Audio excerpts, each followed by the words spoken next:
আইনজীবী নিয়োগ দিই, ব্রাঞ্চে ব্রাঞ্চে আইনজীবী নিয়োগ দেওয়া হয় যারা ব্যাংকের পক্ষে কাজ করেন। আবার আমরা থার্ড পার্টি থেকে অনেক সার্ভিস নিয়ে থাকি। বিভিন্ন সার্ভে করার ক্ষেত্রে আমরা সার্ভেয়ার কোম্পানির সাথে চুক্তি করে তাদের কাছ থেকে সার্ভিস নিয়ে থাকি নির্ধারিত বিনিময় মূল্যের বিপরীতে। তো সেই ক্ষেত্রেও এই স্ট্যান্ডার্ডের বিষয়গুলো প্রযোজ্য।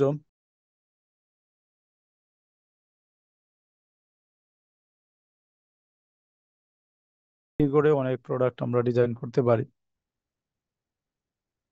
আর ব্যক্তিগত জীবনে স্ট্যান্ডার্ডটা খুবই গুরুত্বপূর্ণ, কারণ আমরা নিজেরা নিজেদের ব্যক্তি জীবনে অনেক সার্ভিস দেই এবং বিভিন্ন ব্যক্তির কাছ থেকে অনেক সার্ভিস নিয়ে থাকি।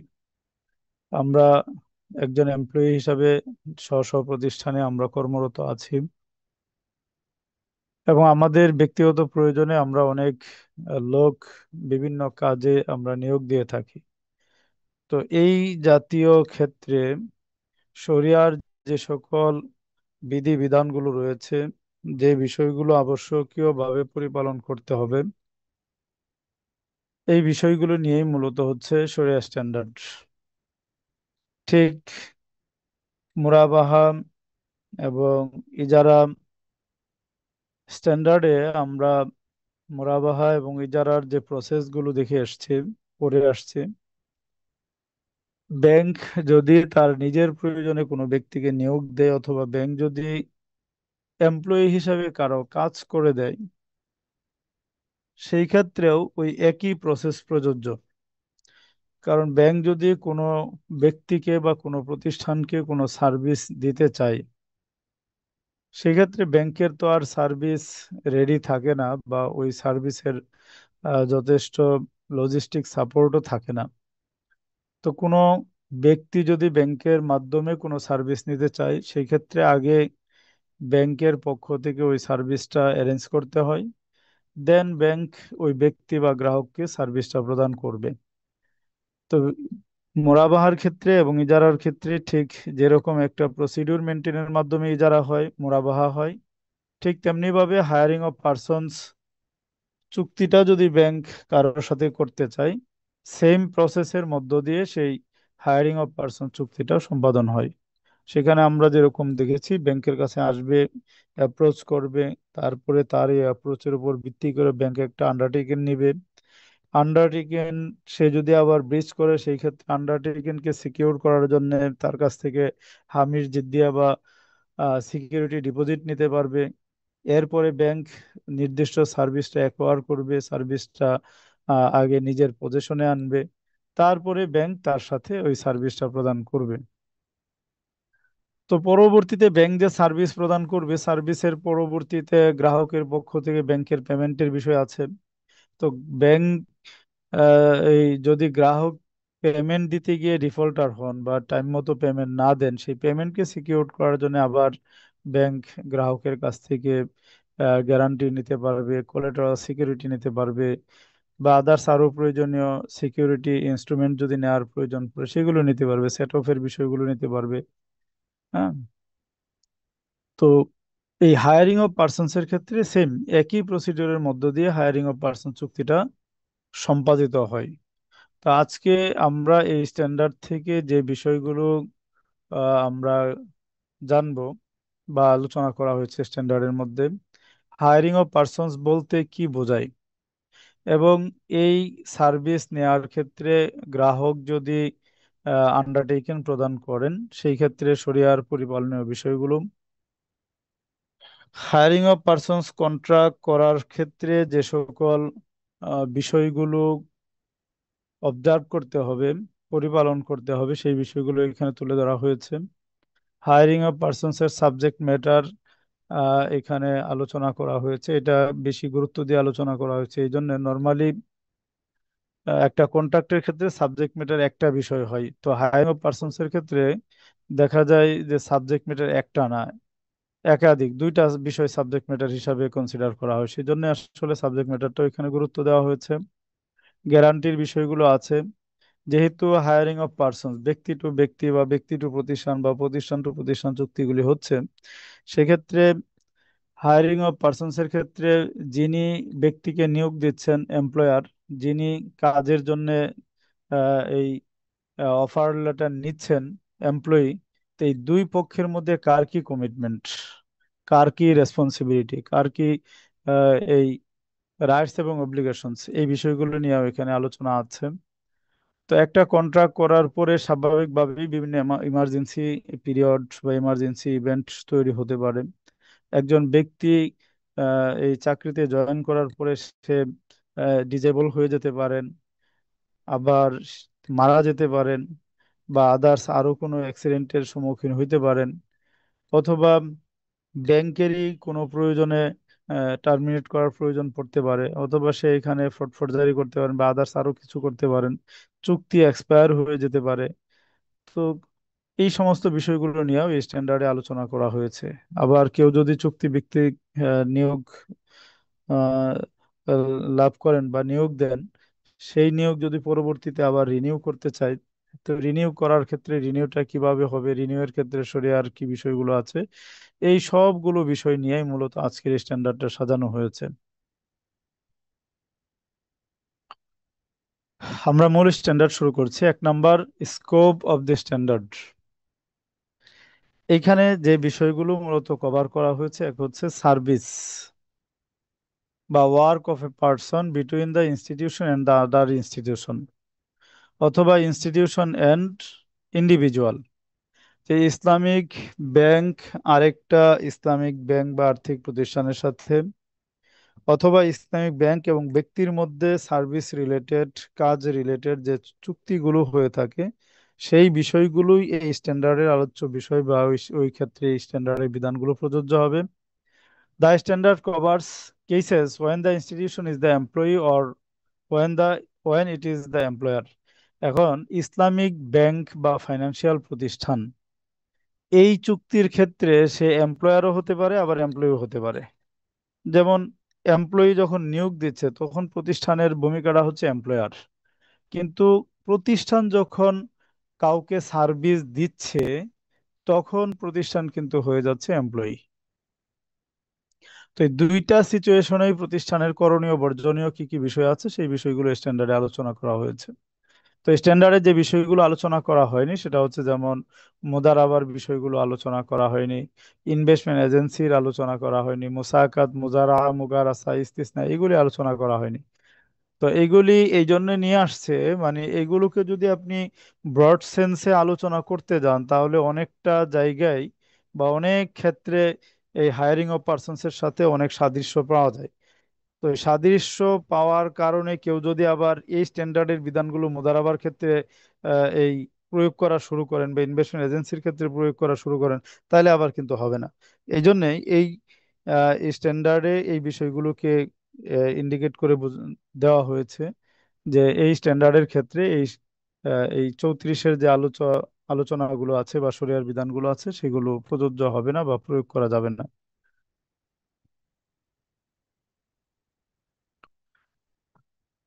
2 number, definition of the term hiring of persons. It refers to the contract through which a service or work of a natural or legal person is obtained against a specific amount of pay।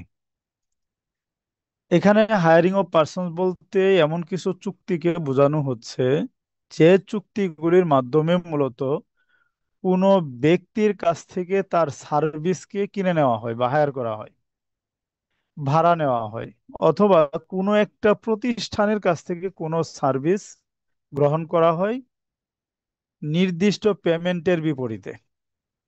তাহলে সুনির্দিষ্ট একটা পেমেন্টের বিপরীতে যখন আমরা কোনো ব্যক্তিকে বা কোনো প্রতিষ্ঠানকে নিয়োগ দেই, তার সাথে যে চুক্তিটা হবে এই চুক্তিটাই হচ্ছে মূলত হায়ারিং অফ পারসন চুক্তি।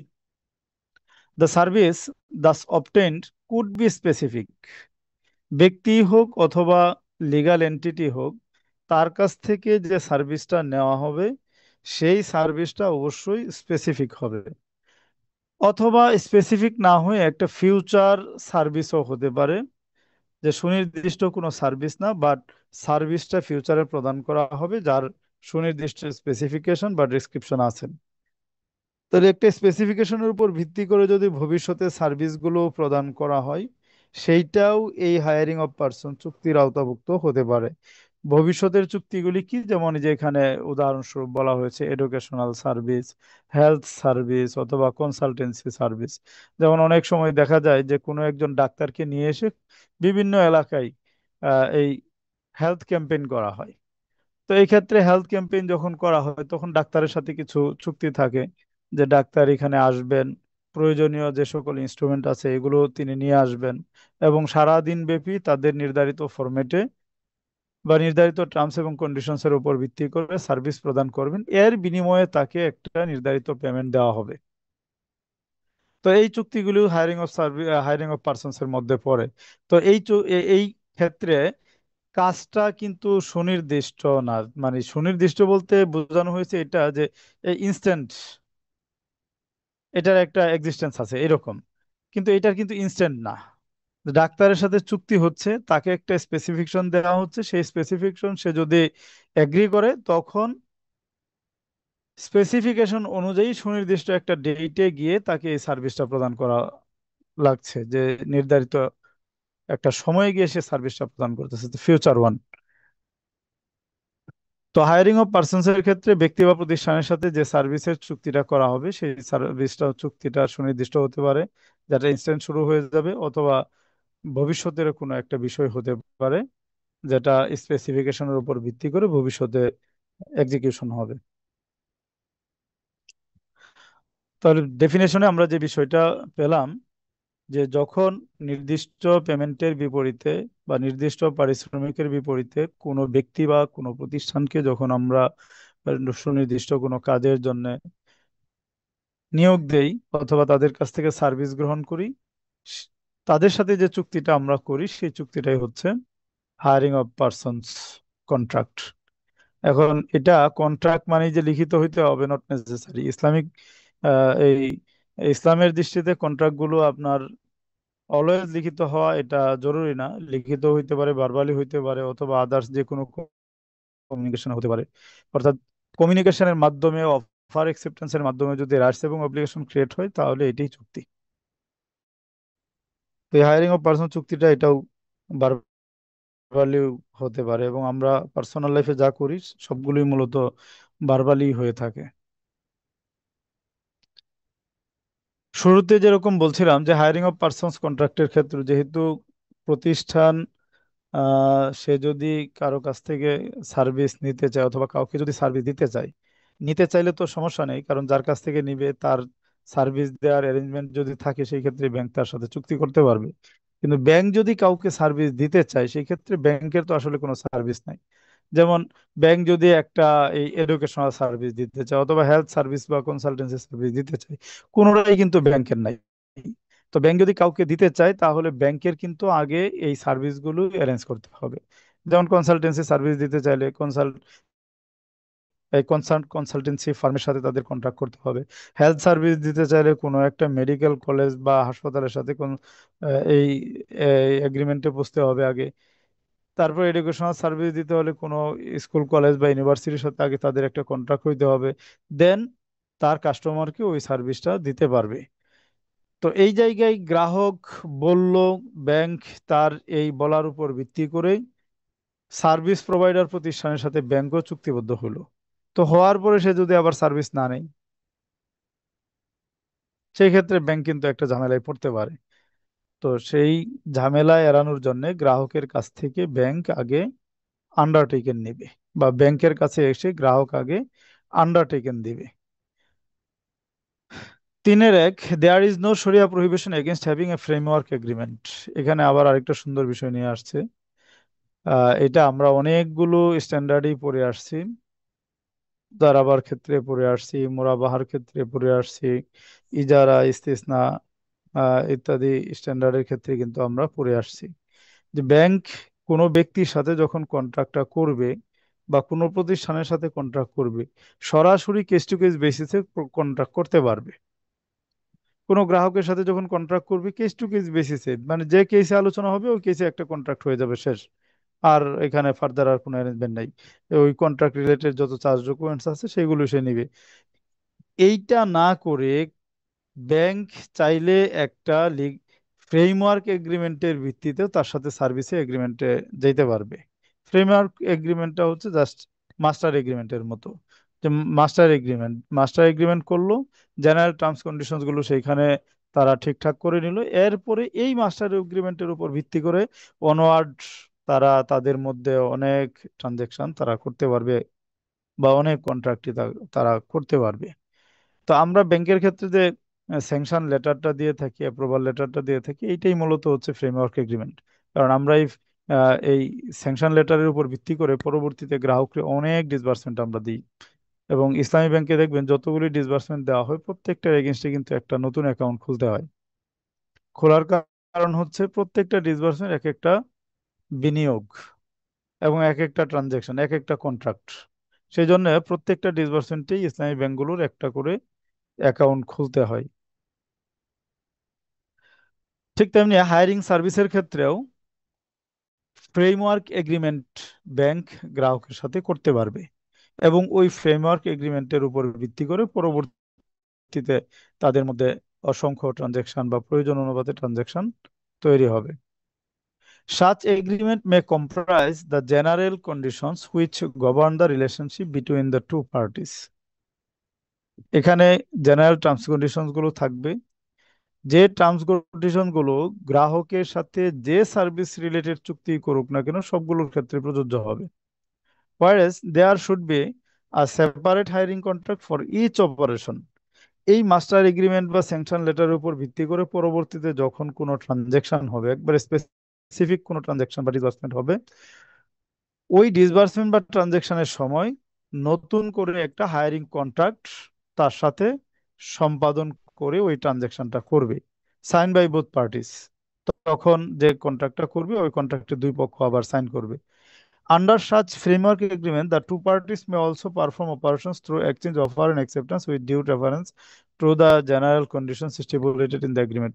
যেহেতু এই ফ্রেমওয়ার্ক এগ্রিমেন্টের মধ্যে বা মাস্টার এগ্রিমেন্টের মধ্যে সকল টার্মস কন্ডিশনসই লেখা আছে, এবং এই মাস্টার এগ্রিমেন্ট ব্যাংক নিজের পক্ষ থেকে সিগনেচার করে সিল দিয়ে দিয়ে দিয়েছে, নিজস্ব প্যাডে দিয়ে দিয়েছে, এবং এই স্যাংশন লেটারের মধ্যে কিন্তু গ্রাহকের আবার অ্যাকসেপ্টেন্স নেওয়া হয়েছে। তার ব্যাংক নিজে ইস্যুয়ার হিসাবে সিগনেচার করেছে, গ্রাহক এটা অ্যাকসেপ্ট করে তিনি আবার সিগনেচার করেছেন। তো দুই পক্ষই যখন সিগনেচার করেছে তখন এই সিগনেচারের মাধ্যমে এই টার্মস কন্ডিশনস গুলো তাদের উপর কিন্তু অব্লিগেটরি ম্যান্ডেটরি হয়ে যাচ্ছে, বা অব্লিগেশন তাদের উপর ক্রিয়েট করতেছে। যে এই মাস্টার এগ্রিমেন্টের উপর ভিত্তি করে যখনই তারা কোনো ট্রানজাকশন করবে তখন এই মাস্টার এগ্রিমেন্টের সকল টার্মস কন্ডিশনস কিন্তু তাদেরকে আহ, অপরিহার্যভাবে পরিপালন করতে হবে, এখান থেকে কোনোটা ডিসকার্ড করতে পারবে না। বাট চাইলে তারা দুই পক্ষ আলোচনার ভিত্তিতে এখানে অ্যাড করতে পারবে। তো সেই জন্যে সবকিছুই যেহেতু মাস্টার এগ্রিমেন্টে আছে, পরবর্তীতে আর ফার্দার নতুন কোনো এগ্রিমেন্ট না করে শুধু অফার এবং অ্যাকসেপ্টেন্স, ব্যাংকের পক্ষ থেকে অফার করবে, গ্রাহক সেটা অ্যাকসেপ্ট করে নেবে, আর এই অফার লেটারের মধ্যেই রেফারেন্স করে দেওয়া হবে মাস্টার এগ্রিমেন্টকে।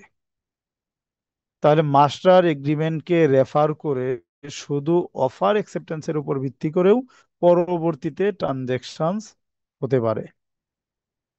যেমন দেখবেন আপনার এই আমরা ব্যাংকগুলোতে অনেক সময় এরকম করে থাকি। যেমন ধরুন মুদারাবা, মুদারাবার ভিত্তিতে আমরা গ্রাহকের কাছ থেকে ডিপোজিট নিই। তো যতগুলো মুদারাবা অ্যাকাউন্ট আমরা করতেছি, এই সেভিংস অ্যাকাউন্ট করতেছি, এসএনডি অ্যাকাউন্ট করতেছি, আবার স্পেশাল নোটিস ডিপোজিট অ্যাকাউন্ট করতেছি, তারপর রিকারিং অ্যাকাউন্ট করতেছি, হজ ডিপোজিট করতেছি, এটাও যদিও রিকারিং, এবং আদার্স আরো অনেক স্পেশাল অ্যাকাউন্ট আছে দেখবেন। কোনো যেমন সিটি ব্যাংকে আমি দেখছিলাম প্রায় 30টার কাছাকাছি অ্যাকাউন্ট, মানে 30টার মতো প্রোডাক্ট, ডিপোজিট প্রোডাক্ট। তাহলে এই যে এতগুলি ডিপোজিট প্রোডাক্ট সবগুলির বেসিক কন্ট্রাক্ট কিন্তু মোদারাবা। আবার প্রত্যেকটা কন্ট্রাক্টেরই কিন্তু নিজস্ব কিছু আলাদা বৈশিষ্ট্য আছে, স্বতন্ত্র বৈশিষ্ট্য আছে প্রত্যেকটা অ্যাকাউন্টেরই। নাইলে কিন্তু আলাদা প্রোডাক্ট করার কিন্তু প্রয়োজন ছিল না। যেহেতু প্রত্যেকটা প্রোডাক্টই আলাদা এবং প্রত্যেকটা প্রোডাক্টেরই তাদের স্বতন্ত্র কিছু বৈশিষ্ট্য আছে, সেজন্য আবার দেখবেন সবগুলি কন্ট্রাক্টেরই বেসিক কন্ট্রাক্ট হচ্ছে মুদারাবা। তো এই জায়গায় ব্যাংক হ্যাসেল কমানোর জন্য যেটা করে সেটা হচ্ছে শুরুতে একটা মাস্টার এগ্রিমেন্ট করে ফেলে মুদারাবার। ওই মাস্টার এগ্রিমেন্টে মুদারাবা রিলেটেড শরিয়ার যত বিধিবিধান আছে সব কিছু এখানে ইনক্লুড করে দেয়। ইনক্লুড করার পরে পরবর্তীতে যখন নতুন কোনো প্রোডাক্ট খুলে, ওই যে স্বতন্ত্র কিছু বৈশিষ্ট্য ওই প্রোডাক্টের আছে, এই কয়টা বৈশিষ্ট্য উল্লেখ করে এক পৃষ্ঠার একটা এই আপনার পিপিজি করে ফেলতেছে, এক পৃষ্ঠার একটা পিপিজি। সেইখানে লাস্টে একটা পয়েন্টে গিয়ে মাস্টার এগ্রিমেন্টকে রেফার করে দেয় যে এই এই পিপিজির মধ্যে যে সকল বিষয় আসে নাই, এই সবগুলো বিষয়ের ক্ষেত্রে মাস্টার এগ্রিমেন্টকে রেফার করে দেওয়া হলো, যে মাস্টার এগ্রিমেন্ট ওইখানে যা আছে সবগুলো এই স্ট্যান্ডার্ডের বা এই প্রোডাক্টের ক্ষেত্রে প্রযোজ্য হবে। অথবা ব্যাংকের এই তারিখ দিয়ে দিবে, এত তারিখে এই অনুমোদিত মুদারাবার উপর যে মাস্টার এগ্রিমেন্ট আছে, মাস্টার এগ্রিমেন্টের সকল বিধান এই প্রোডাক্টের ক্ষেত্রে প্রযোজ্য, এরকম একটা ক্লজ দিয়ে এক পৃষ্ঠার মধ্যে একটা পিপিজি শেষ করে দিচ্ছে। যে বারবার 10 পৃষ্ঠা 15 পৃষ্ঠার পিপিজি করার চাইতে এক পৃষ্ঠা দিয়ে একটা পিপিজি শেষ হয়ে গেল। ঠিক ওই রকমই আর কি, অফার লেটারটা যখন দেওয়া হবে সেখানে মাস্টার এগ্রিমেন্টকে রেফার করে দিয়ে সেইখানে অ্যাকসেপ্টেন্স নিয়ে নতুন কোনো হায়ারিং কন্ট্রাক্ট না করে পরবর্তীতে অসংখ্য ট্রানজেকশন বা প্রয়োজন অনুপাতে ট্রানজেকশন দুই পক্ষ করতে পারবে। তাহলে 3-এর 1-এ মূলত মাস্টার এগ্রিমেন্টের বিষয়টা নিয়ে আসা হয়েছে। মাস্টার এগ্রিমেন্টের মধ্যে জেনারেল টার্মস কন্ডিশনস গুলো থাকবে এটাকে বলা হয়েছে, আর মাস্টার এগ্রিমেন্টের উপর ভিত্তি করে কিভাবে হায়ারিং কন্ট্রাক্ট গুলো পরবর্তীতে হবে সেই বিষয়টা বলা হয়েছে। যে দুইভাবেই হইতে পারে, সেপারেট এগ্রিমেন্টের বা কন্ট্রাক্টের উপর ভিত্তি করে হতে পারে, শুধু অফার অ্যাকসেপ্টেন্সের উপর ভিত্তি করে হতে পারে। 3-এর 2, the institution has the right to ask the client who pledges to hire its service to pay a specific amount to be retained by the institution as guarantee for the seriousness of the client in executing his pledge and honoring any commitments that may result from it। যেটা আমরা শুরুতে বলছিলাম যে প্লেসকে secure করার জন্য bank গ্রাহকের কাছ থেকে সিকিউরিটি ডিপোজিটও নিতে পারবে। সেটা এখানে বলা হয়েছে যে সিকিউরিটি ডিপোজিট ব্যাংক চাইলে নিতে পারবে। যে গ্রাহকের কাছ থেকে প্লেজ নিল, আন্ডারটেকেন নিল, এরপরে এই আন্ডারটেকেনকে সিকিউর করার জন্য গ্যারান্টিও নিতে পারবে। In case of withdrawal from the part of the client, the deduction from this guarantee amount should not exceed the actual harm caused to the institution। এই যে গ্যারান্টি ডিপোজিটটা দিল গ্রাহক ব্যাংকের কাছে বা ব্যাংকে দিয়ে দিল, দেওয়ার পরে ব্যাংকের কাছ থেকে যখন গ্রাহক এই টাকা উত্তোলন করতে চাইবে, হুম, উত্তোলন করার ক্ষেত্রে ব্যাংক কোনো টাকা এখান থেকে কর্তন করতে পারবে না, কোনো টাকা ডিডাকশন করতে পারবে না।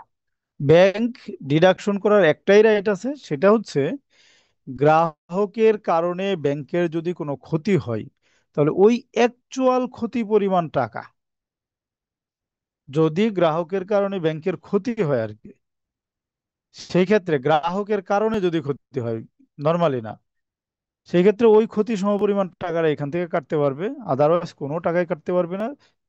গ্রাহকের টাকা গ্রাহককে ফেরত দিয়ে দিতে হবে। The guarantee amount can either be kept as a deposit with the institution without being disposed of। ব্যাংকের কাছে জাস্ট আমানা হিসাবে থাকবে, যে ব্যাংক এই টাকা কোথাও বিনিয়োগ করতে পারবে না, কোথাও খাটাইতে পারবে না, ব্যাংক তার কাছ থেকে নিবে, নিয়ে রেখে দিবে, আবার যখন সে প্লেস ফুলফিল করবে তারপরে তার টাকা তাকে ফেরত দিয়ে দিবে। জাস্ট আমানা, আমানা বলতে আমরা যেটা বুঝি।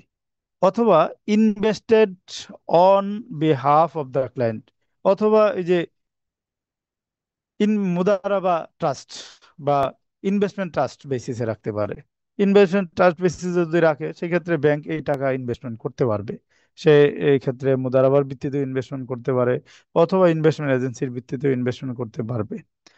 তাহলে ট্রাস্ট বেসিসে থাকতে পারে উইদাউট বিং ডিসপোজড অফ, অথবা ইনভেস্টমেন্ট ট্রাস্ট বেসিসে থাকতে পারে, সেক্ষেত্রে মুদারাবা ইনভেস্টমেন্ট এজেন্সির ভিত্তিতে ইনভেস্ট করতে পারবে ব্যাংক। অথবা এইটা কারেন্ট অ্যাকাউন্টে জমা দিয়ে ফ্রিজ করে রেখে দিবে,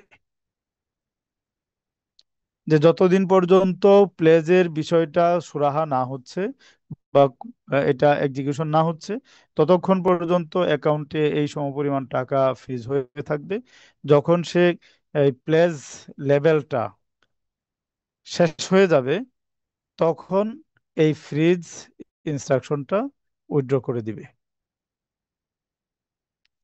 The institution and the client may also agree at the time of signing the contract to consider the guarantee amount as prepaid installment of the cost payable by the client.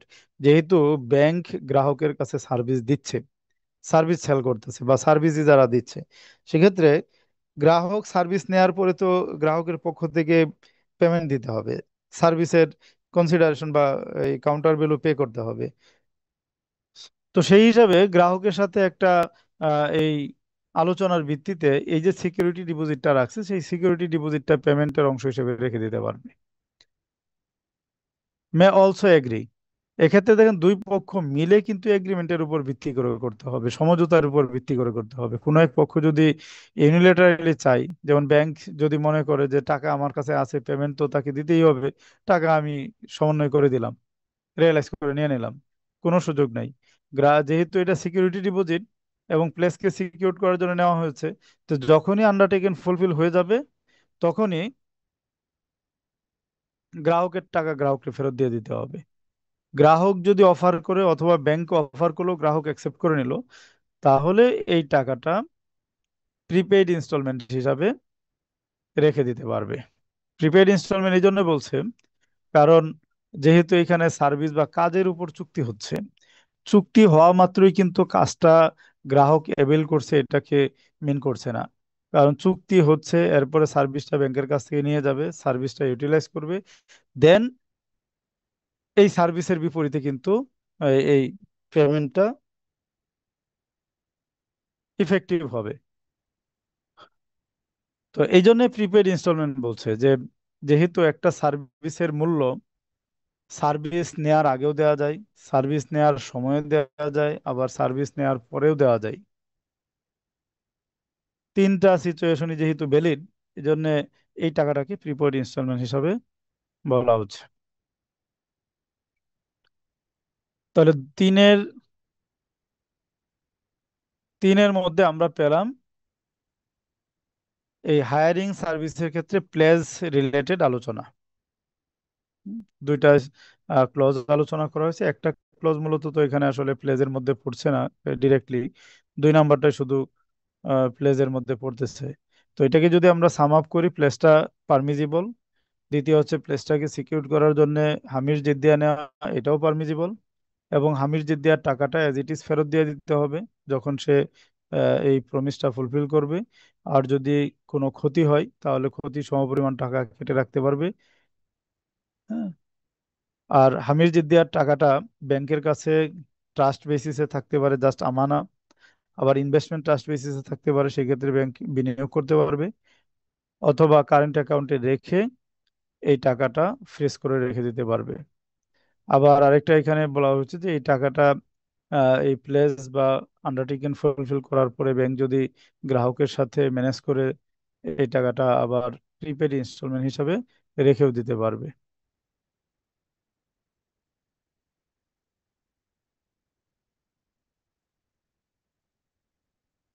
এখন আমরা পড়বো contract for hiring of persons. Contract execution করার ক্ষেত্রে কোন কোন বিষয়গুলো আমাদেরকে comply করতে হবে। 4-1, a contract for hiring of persons can take place in any form that normally indicates it।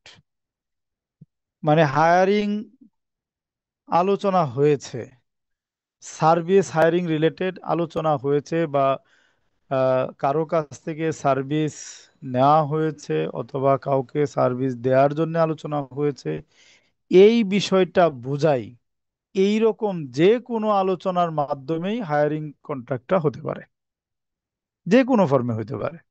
যেমন এটা ভার্বালি হইতে পারে, এটা রিটেন ফরম্যাটে হইতে পারে, এটা মডার্ন মিনস অফ কমিউনিকেশনের মাধ্যমে হতে পারে। যেমন একজন আরেকজনকে মেইলে অফার করলো, অপর পক্ষ মেইলে রিপ্লাই দিয়ে দিল যে এগ্রিড অথবা অ্যাকসেপ্টেড। অথবা ধরেন হোয়াটসঅ্যাপে মেসেজ দিয়ে দিল, অপর পক্ষ আবার ফিরতি একটা মেসেজ দিয়ে দিল যে ঠিক আছে আমি আপনার এই সার্ভিসটা দিব বা নিব। অথবা মোবাইলে মেসেজ দিয়ে দিল, মেসেজে রিপ্লাই দিয়ে দিল। অথবা ভিডিও কলে কথাবার্তা বলে তারা একে অপরের সাথে কন্ট্যাক্ট করলো। এই যে কোনো ভাবেই করুক, এটা valid, permissible. 2 number, the two parties of the contract should be legally competent, otherwise the contract can not be concluded. এই ক্ষেত্রেও একই কথা, অন্যান্য কন্ট্রাক্টের ক্ষেত্রে যে বিষয়গুলো এই যে আমরা দেখে আসছি, যে উভয় পক্ষকেই লিগালি কম্পিটেন্ট হইতে হবে। লিগালি কম্পিটেন্ট যদি না হয় সেই ক্ষেত্রে আর এই কন্ট্রাক্টটা করতে পারবে না। কারণ লিগালি কম্পিটেন্ট যদি না হয় তখন একটা কন্ট্রাক্ট মানেই কারো কিছু রাইটস, দুই পক্ষেরই কিছু রাইটস ক্রিয়েট হয়, আবার কিছু অব্লিগেশন ক্রিয়েট হয়। যেমন কেউ যদি সার্ভিসটা নেয়, তাহলে তার রাইটটা হচ্ছে ওই এমপ্লয়ির কাছ থেকে সার্ভিসটা পাওয়া, এটা তার রাইট। অব্লিগেশন কি, তাকে পেমেন্ট দিতে হবে, সার্ভিসটা নেওয়ার পরে সার্ভিসের মূল্য পরিশোধ করতে হবে। আবার যিনি সার্ভিসটা দিবেন, তার অব্লিগেশন হচ্ছে তাকে যথাযথভাবে অ্যাজ পার কন্ট্রাক্ট সার্ভিসটা প্রোভাইড করতে হবে। রাইটটা কি হচ্ছে, রাইট হচ্ছে যে যখনই সে সার্ভিসটা দিয়ে দিবে তখন এমপ্লয়ারের কাছ থেকে সে বিনিময় মূল্য পাবে। তো দুই পক্ষেরই এখানে রাইটস এবং অব্লিগেশনস, দুইটা বিষয় কিন্তু সৃষ্টি হয়ে যাচ্ছে। তো যদি কেউ লিগালি কম্পিটেন্ট না হয় তখন আপনি তাকে কিভাবে, সে যদি কন্ট্রাক্ট ভঙ্গ করে, ব্রিচ করে, তাকে কিভাবে আপনি আইনের আওতায় আনবেন? বা কিভাবে তাকে আপনি লিগাল বাইন্ডিংস এর ভিতরে এনে তার কাছ থেকে টাকা ক্ষতিপূরণ আদায় করবেন? কারণ একজন পাগলের সাথে যদি আমরা কন্ট্রাক্ট করি, পাগল যদি কন্ট্রাক্ট ভঙ্গ করে আদালতের দ্বারস্থ হইলে আদালত তখন আমাদেরকে পাগল বলবে না? যে ভাই আপনিই তো পাগল, আপনি তার সাথে কন্ট্যাক্ট কেন করছেন? সাথে সাথে মামলা কিন্তু খারিজ হয়ে যাবে। তো এই জন্য লিগালি কম্পিটেন্ট হওয়াটা যে কোনো কন্ট্রাক্টের ক্ষেত্রেই জরুরি। 3 number, private employee who works for and under supervision of a single employer. Then এখানে একটা নতুন কথা আনছে, একটা কথা হচ্ছে কি, প্রাইভেট এমপ্লয়ি। তো প্রাইভেট এমপ্লয়ি আবার এই যে পরবর্তীতে আছে শেয়ার্ড এমপ্লয়ি। তো এই এমপ্লয়মেন্টটা আবার দুই প্রকার, যেটা আসলে ওইভাবে প্রকারভেদ হিসেবে আলোচনা করে নাই, করতে পারতো। যে প্রাইভেট এমপ্লয়ি আর হচ্ছে শেয়ার্ড এমপ্লয়ি। যেমন আমরা ব্যাংকে চাকরি করি, আমরা কিন্তু প্রাইভেট এমপ্লয়ি। কারণ ব্যাংকের সাথে সুনির্দিষ্ট টার্মস কন্ডিশনস এর উপর ভিত্তি করে আমাদেরকে নিয়োগ দেওয়া হয়েছে এবং আমরাও সার্ভিসে জয়েন করেছি। এখানে আমরা একটা এমপ্লয়ারের সুপারভিশনে বা একটা এমপ্লয়ারের আন্ডারে কিন্তু আমরা কাজ করতেছি। শেয়ার্ড এমপ্লয়ি কিরকম? শেয়ার্ড এমপ্লয়ি হচ্ছে এরকম কোনো ব্যক্তির আন্ডারে তারা কাজ করে না, তারা সার্ভিস প্রদান করে। যেমন ধরেন অটোমোবাইল ওয়ার্কশপ। তো অটোমোবাইল ওয়ার্কশপ কি কারো ব্যক্তিগত? এটা কিন্তু কারো ব্যক্তিগত না। অটোমোবাইল ওয়ার্কশপ, সে কিন্তু তার ক্যাপাসিটির উপর ভিত্তি করে অসংখ্য মানুষের সাথে সে কিন্তু কন্ট্যাক্ট করতেছে। যে এরকম না যে একজনের একটা গাড়ি আছে, তার নিজস্ব একটা অটোমোবাইল ওয়ার্কশপ আছে, এরকম তো না যে তার নিজস্ব ওয়ার্কশপ থেকে সে সার্ভিস নিচ্ছে।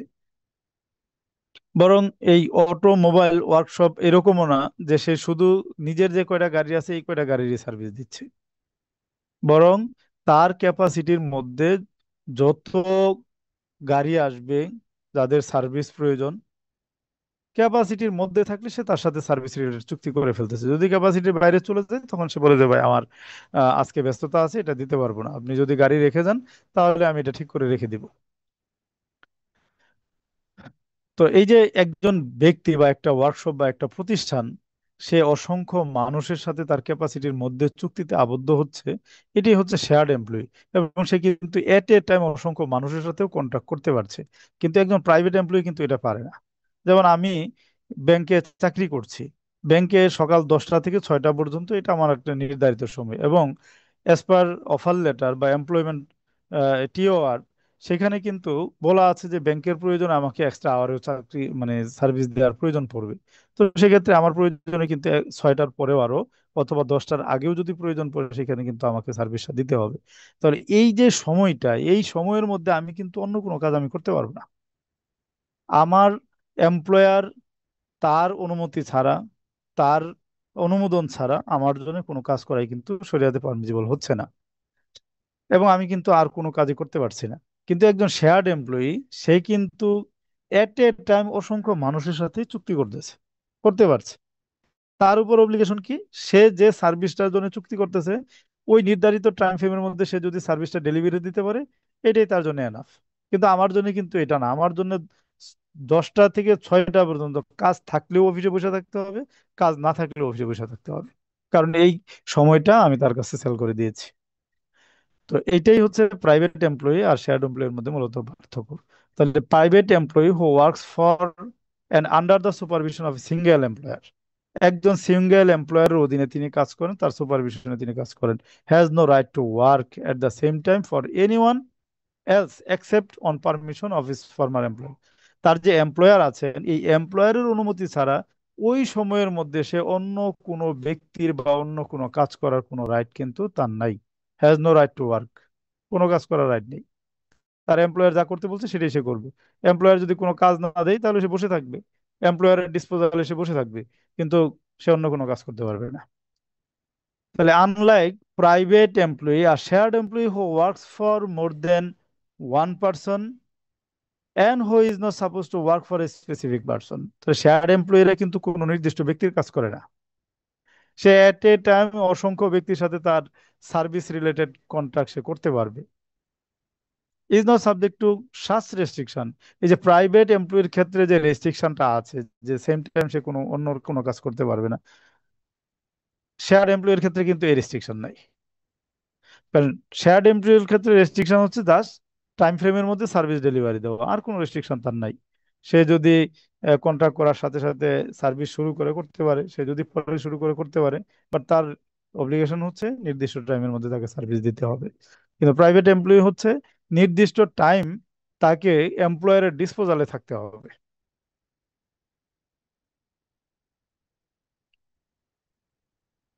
4-4, the private employee should be informed about the hiring period and the type of work he is supposed to do in general. এখন প্রাইভেট এমপ্লয়ির ক্ষেত্রে টার্মস অফ রেফারেন্স গুলি কি হবে?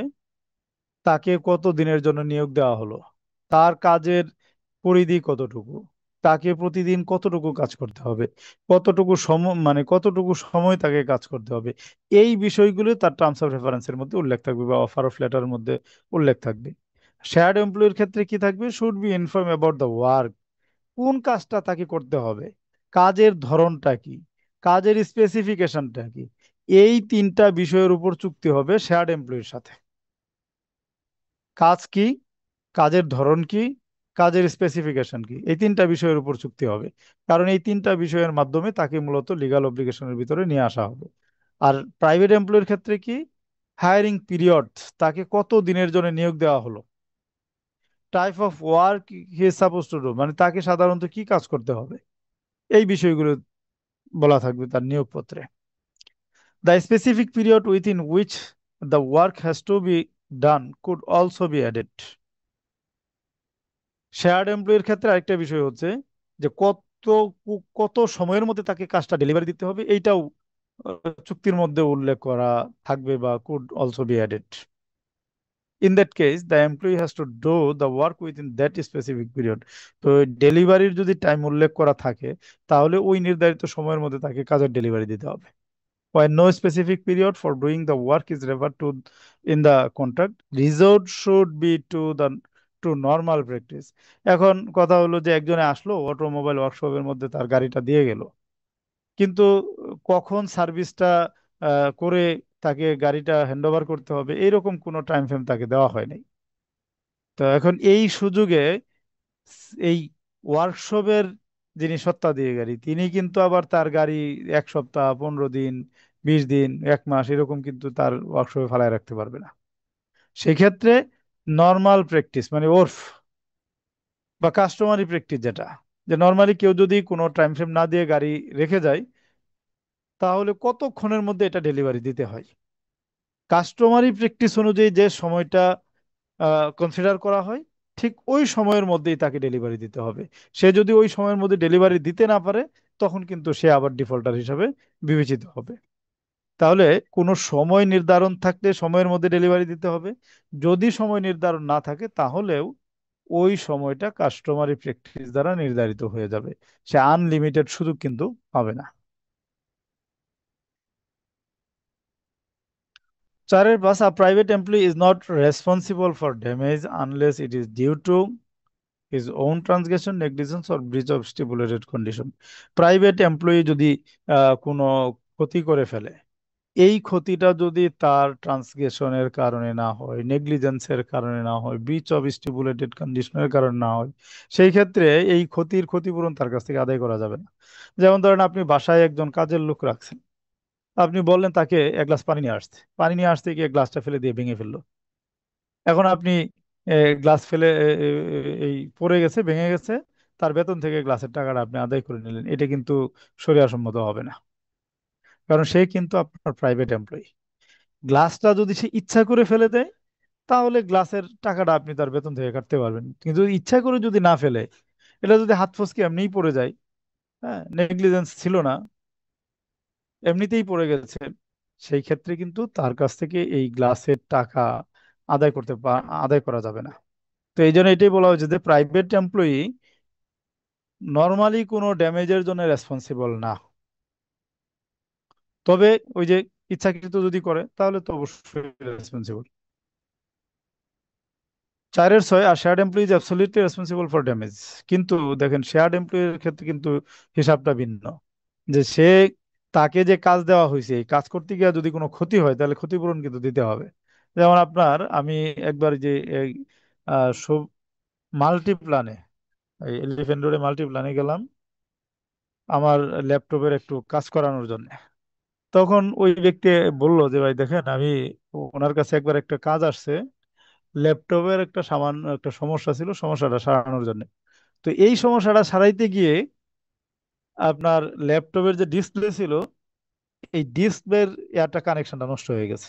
এখন আর ডিসপ্লে কোনোভাবে আর কানেকশন পায় না, ডিসপ্লে আর অন হয় না।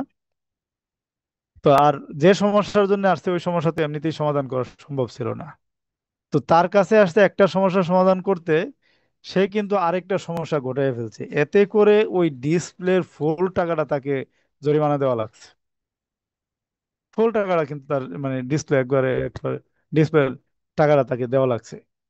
তো এখানে সে কিন্তু রেসপন্সিবল, কারণ সে কিন্তু শেয়ার্ড এমপ্লয়ি, তার সাথে কাজের চুক্তি হয়েছে। কাজ করতে গিয়ে যদি ব্যক্তির এমপ্লয়ারের কোনো ক্ষতি করে ফেলে, তাহলে ওই ক্ষতির ক্ষতিপূরণ কিন্তু তাকে দিতে হবে, unless it is caused by an inevitable factor. তবে এটা যদি আবার ধরেন এমন কোনো কারণে ক্ষতি হয় যেটা আসলে তার কোনো হাত ছিল না, প্রাকৃতিক দুর্যোগে ক্ষতি হয়ে গেল, অথবা ধরেন যেমন ধরেন আপনার, যেমন ল্যাপটপের কথাই যদি বলি, ল্যাপটপটা যে মানে সার্ভিসটা সে দিতে যাচ্ছে, এই সার্ভিসটা করতে গেলে তাকে বেশ কিছু কাজ স্বাভাবিকভাবে করতে হয়। ওই কাজগুলি করতে গিয়ে যদি মানে একটা আছে যে তার আওতার বাহিরে ক্ষতিটা, তো এই ইনএভিটেবল ফ্যাক্টরের কারণে যদি ক্ষতি হয়, সেই ক্ষেত্রে আবার সে রেসপন্সিবল হবে না।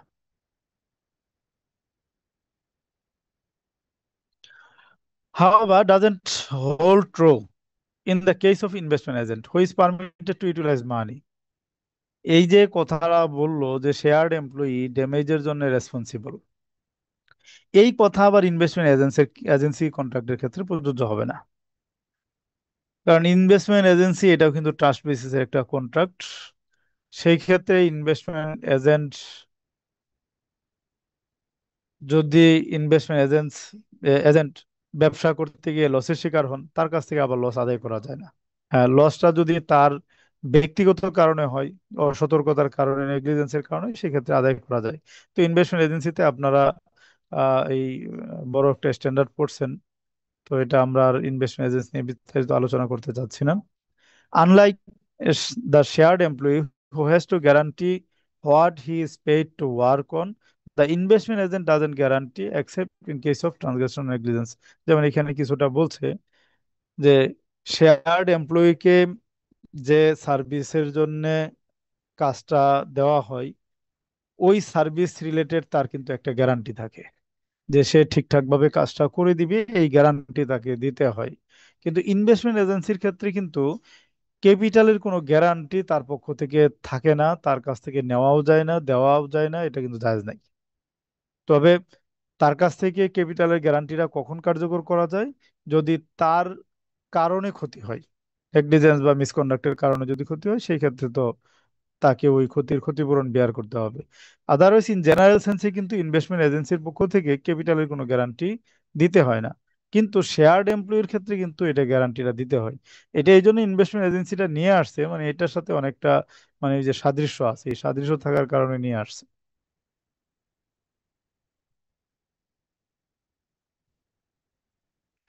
স্যারের সাথে the contract for hiring of persons is binding contract.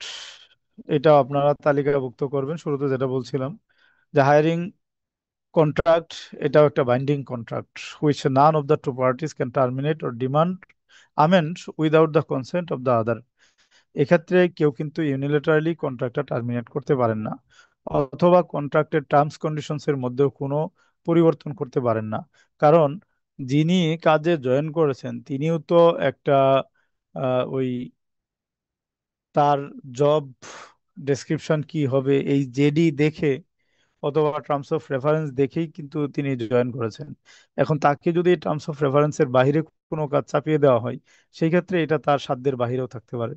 যেমন একজন ধরেন ক্রেডিটের জন্য এই ব্যাংকে জয়েন করেছেন, এখন তাকে যদি বলা হয় যে আপনাকে আইটিতে কাজ করতে হবে, তখন আইটির কাজটা তো তার আসলে আওতার বাইরেও হইতে পারে। এই জন্য মানে কোনো একটা আমেন্ডমেন্ট যদি করতে চায়, সেই ক্ষেত্রে তার কনসেন্ট ছাড়াই আমেন্ডমেন্ট কিন্তু করতে পারবে না, except in case of contract breaching. যেমন তাকে যদি আইটিতে নিয়োগ দিতে চায়, তাহলে তাকে বলবে যে আইটিতে এই কাজ আছে, এই কাজগুলো আপনি পারবেন কিনা, পারলে আসেন। সে যদি বলে ঠিক আছে আমি পারবো, তখন তাকে আইটিতে ট্রান্সফার দিয়ে দিবে। কারণ অনেকে এরকম আছে, যেমন শাহজালাল ব্যাংকে থাকতেও দেখছি যে আপনার ক্যাশে জয়েন করছে, অথবা যে জিবিতে জেনারেল ব্যাংকিং এ জয়েন করছে, কিন্তু সে পড়াশোনার ব্যাকগ্রাউন্ড হচ্ছে এই কম্পিউটার সায়েন্স, অনার্স মাস্টার এই ইয়া করা আপনার, অনার্স করা, মাস্টার্স করা, দুইটাই করা হচ্ছে কম্পিউটার সায়েন্সে। তখন দেখা গেছে তাকে ব্রাঞ্চ থেকে ইয়াতে আইটি ডিপার্টমেন্টে নিয়ে আসছে ট্রান্সফার করে। তো এটা হইতে পারে due to an emergent excuse or because of inevitable circumstances. তাহলে এখানে দেখেন প্রথম কথা হলো যে এটা একটা বাইন্ডিং কন্ট্রাক্ট। এখানে কেউ কাউকে যদি টার্মিনেট করতে চায়, ইউনিল্যাটারালি টার্মিনেট করতে পারবে না, নির্ধারিত প্রক্রিয়ার মধ্য দিয়ে তাকে টার্মিনেট করতে হবে। অথবা জেডির মধ্যে যদি কোনো আমেন্ডমেন্ট করতে চায়, সেক্ষেত্রেও কিন্তু ইউনিল্যাটারালি আমেন্ডমেন্ট করতে পারবে না, অপর পক্ষের এখানে একটা সম্মতির প্রয়োজন আছে। তবে যদি ইমার্জেন্সি কোনো এক্সকিউজ দেখা দেয়, সেই ক্ষেত্রে কিন্তু ইউনিল্যাটারালিও টার্মিনেট করতে পারবে। অথবা এমন কোন সিচুয়েশন দেখা দেয় যে সিচুয়েশনটা টার্মিনেট করা ছাড়া আর কোনো পথ নাই, সেই ক্ষেত্রেও ইউনিলেটারালি টার্মিনেট করা যাবে। যেমন ধরেন কেউ এই এমপ্লয়ি সার্ভিসে জয়েন করার পরে তিনি এমন অসুস্থ হয়েছেন যে সাম্প্রতিক কালে তার সুস্থ হওয়ার কোনো লক্ষণ নাই, একবারে একটা দীর্ঘমেয়াদী এই সমস্যায় তিনি পড়ে গেছেন, যে দীর্ঘমেয়াদী চিকিৎসা লাগবে ফিট ফর জব হওয়ার জন্য। তো সেই ক্ষেত্রে তো ব্যাংক তো আর এতদিন পর্যন্ত তার জন্য বসে থাকবে না, টার্মিনেট করতে পারবে। অথবা একেবারে মেন্টালি ডিজেবল, মেন্টালি মানে এই খারাপ হয়ে গেল, বা ফিজিক্যালি এমন ভাবে ডিজেবল হলো যে তার দ্বারা আর এবল হওয়া কোনোভাবে সম্ভব না। অথবা ধরেন ব্যক্তিটা মারাই গেল, তখন তো আর এই কন্ট্রাক্ট কন্টিনিউ করা কোনোভাবেই সম্ভব না। এই জন্য ইমার্জেন্সি কেস হইলে সেক্ষেত্রে ইউনিল্যাটারালি কন্ট্রাক্ট টার্মিনেট হবে, কারণ কেউ যদি মারা যায়, তখন স্বাভাবিকভাবে এমপ্লয়ার তার সাথে সার্ভিস কন্ট্রাক্টটা শেষ করে দিবে। For a private employee the beginning of the hiring should be specified. এটা প্রাইভেট এমপ্লয়ির ক্ষেত্রে প্রযোজ্য, কখন থেকে তার কাজ শুরু হবে এই বিষয়টা স্পেসিফাইড থাকবে। Hiring period should start at the time of signing the contract. এটা আসলে শরিয়ার একটা কমন নির্দেশনা, ইজারার ক্ষেত্রে আমরা এটা পড়ে আসছি, যে যখনই হায়ারিং কন্ট্রাক্ট হবে বা ইজারা কন্ট্রাক্ট হবে, তখন থেকে মূলত ইজারা পিরিয়ড বা হায়ারিং পিরিয়ডটা শুরু হবে। এটা এটা গেল একবারে ইন জেনারেল নির্দেশনা। ব্যতিক্রম নির্দেশনা হচ্ছে যে when the two parties agree on a specified date, যদি এরকম হয় যে নিয়োগ দেওয়ার সময় এমপ্লয়ারের পক্ষ থেকে অথবা এমপ্লয়ের পক্ষ থেকে একটা রিকোয়ারমেন্ট দেওয়া হয়েছে যে আমি আগামী এই মাসের 1 তারিখ জয়েন করব, বা আমি 2 মাস পরে জয়েন করব, বা আমি 3 মাস পরে জয়েন করব, এবং এটা যদি এমপ্লয়ার মেনে নেয় তাহলে সেই নির্ধারিত ডেটে সে জয়েন করবে। যেমন অনেক প্রতিষ্ঠানে 2 মাসের একটা অব্লিগেশন আছে, 2 মাস আগে চাকরি ছাড়লেন, মানে 2 মাস আগে তাকে নোটিফিকেশন দিতে হবে। আর যদি সে ইনস্ট্যান্ট রিলিজ চায় তাহলে তাকে 2 মাসের বেতন ফেরত দিয়ে যেতে হবে। কোনো ব্যাংকে 3 মাস আছে, তো এই ক্ষেত্রে অনেক সময় দেখা যায় সুইচ করার সময় যদি 2 মাস থাকে তাহলে 2 মাসের একটা স্পেয়ার টাইম নতুন এমপ্লয়ারের কাছ থেকে নেওয়া নেই, অথবা 3 মাস থাকলে 3 মাসের একটা টাইম নেওয়া নেই।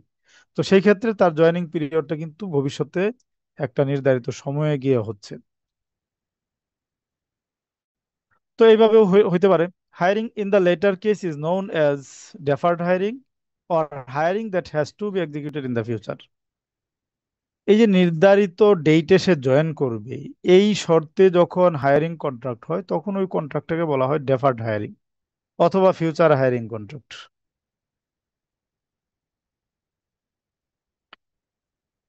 4-9, when a private employee fails to report to work on the date specified in the hiring contract, hiring কন্ট্রাক্টে যেদিন জয়েন করার কথা সেই দিন সে জয়েন করতে ব্যর্থ হলো, সেক্ষেত্রে he shall be entitle to no pay for the period between the specified and actual dates of work commencement. যেদিন তার জয়েন করার কথা ওই দিন জয়েন করতে পারে নাই, 1 সপ্তাহ পরে সে জয়েন করছে, তাহলে এই 1 সপ্তাহে সে কোনো টাকা পয়সা সে পাবে না। The employer in this case shall have the right to terminate the contract unless the two parties agree on a compensatory period at the end of the contract period. এই যে সে যেদিন জয়েন করার কথা এই দিন জয়েন করলো না, এই না করার কারণে এমপ্লয়ারের একটা রাইট ক্রিয়েট হবে যে সে চাইলে কন্ট্রাক্টটাও বাতিল করে দিতে পারে। যেমন একজনকে অফার লেটার দেওয়া হয়েছে, 1 মাসের মধ্যে তাকে জয়েন করতে হবে, তাহলে 1 মাসের মধ্যে সে যদি জয়েন না করে সেক্ষেত্রে দেখবেন একটা ক্লজই লেখা থাকে যে নির্ধারিত সময় যদি জয়েন করতে না পারেন তাহলে অফার লেটারটা বাতিল হয়ে যাবে। তার মানে তার সাথে কন্ট্রাক্ট কিন্তু টার্মিনেট যাচ্ছে। তো এটাও পারমিসিবল করতে পারবে।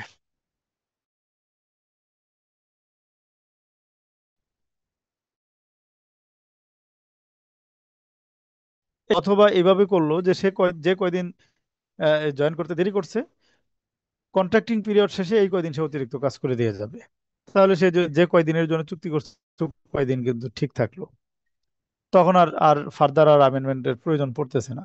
তো এর সব সুযোগই কিন্তু শরিয়াতে আছে।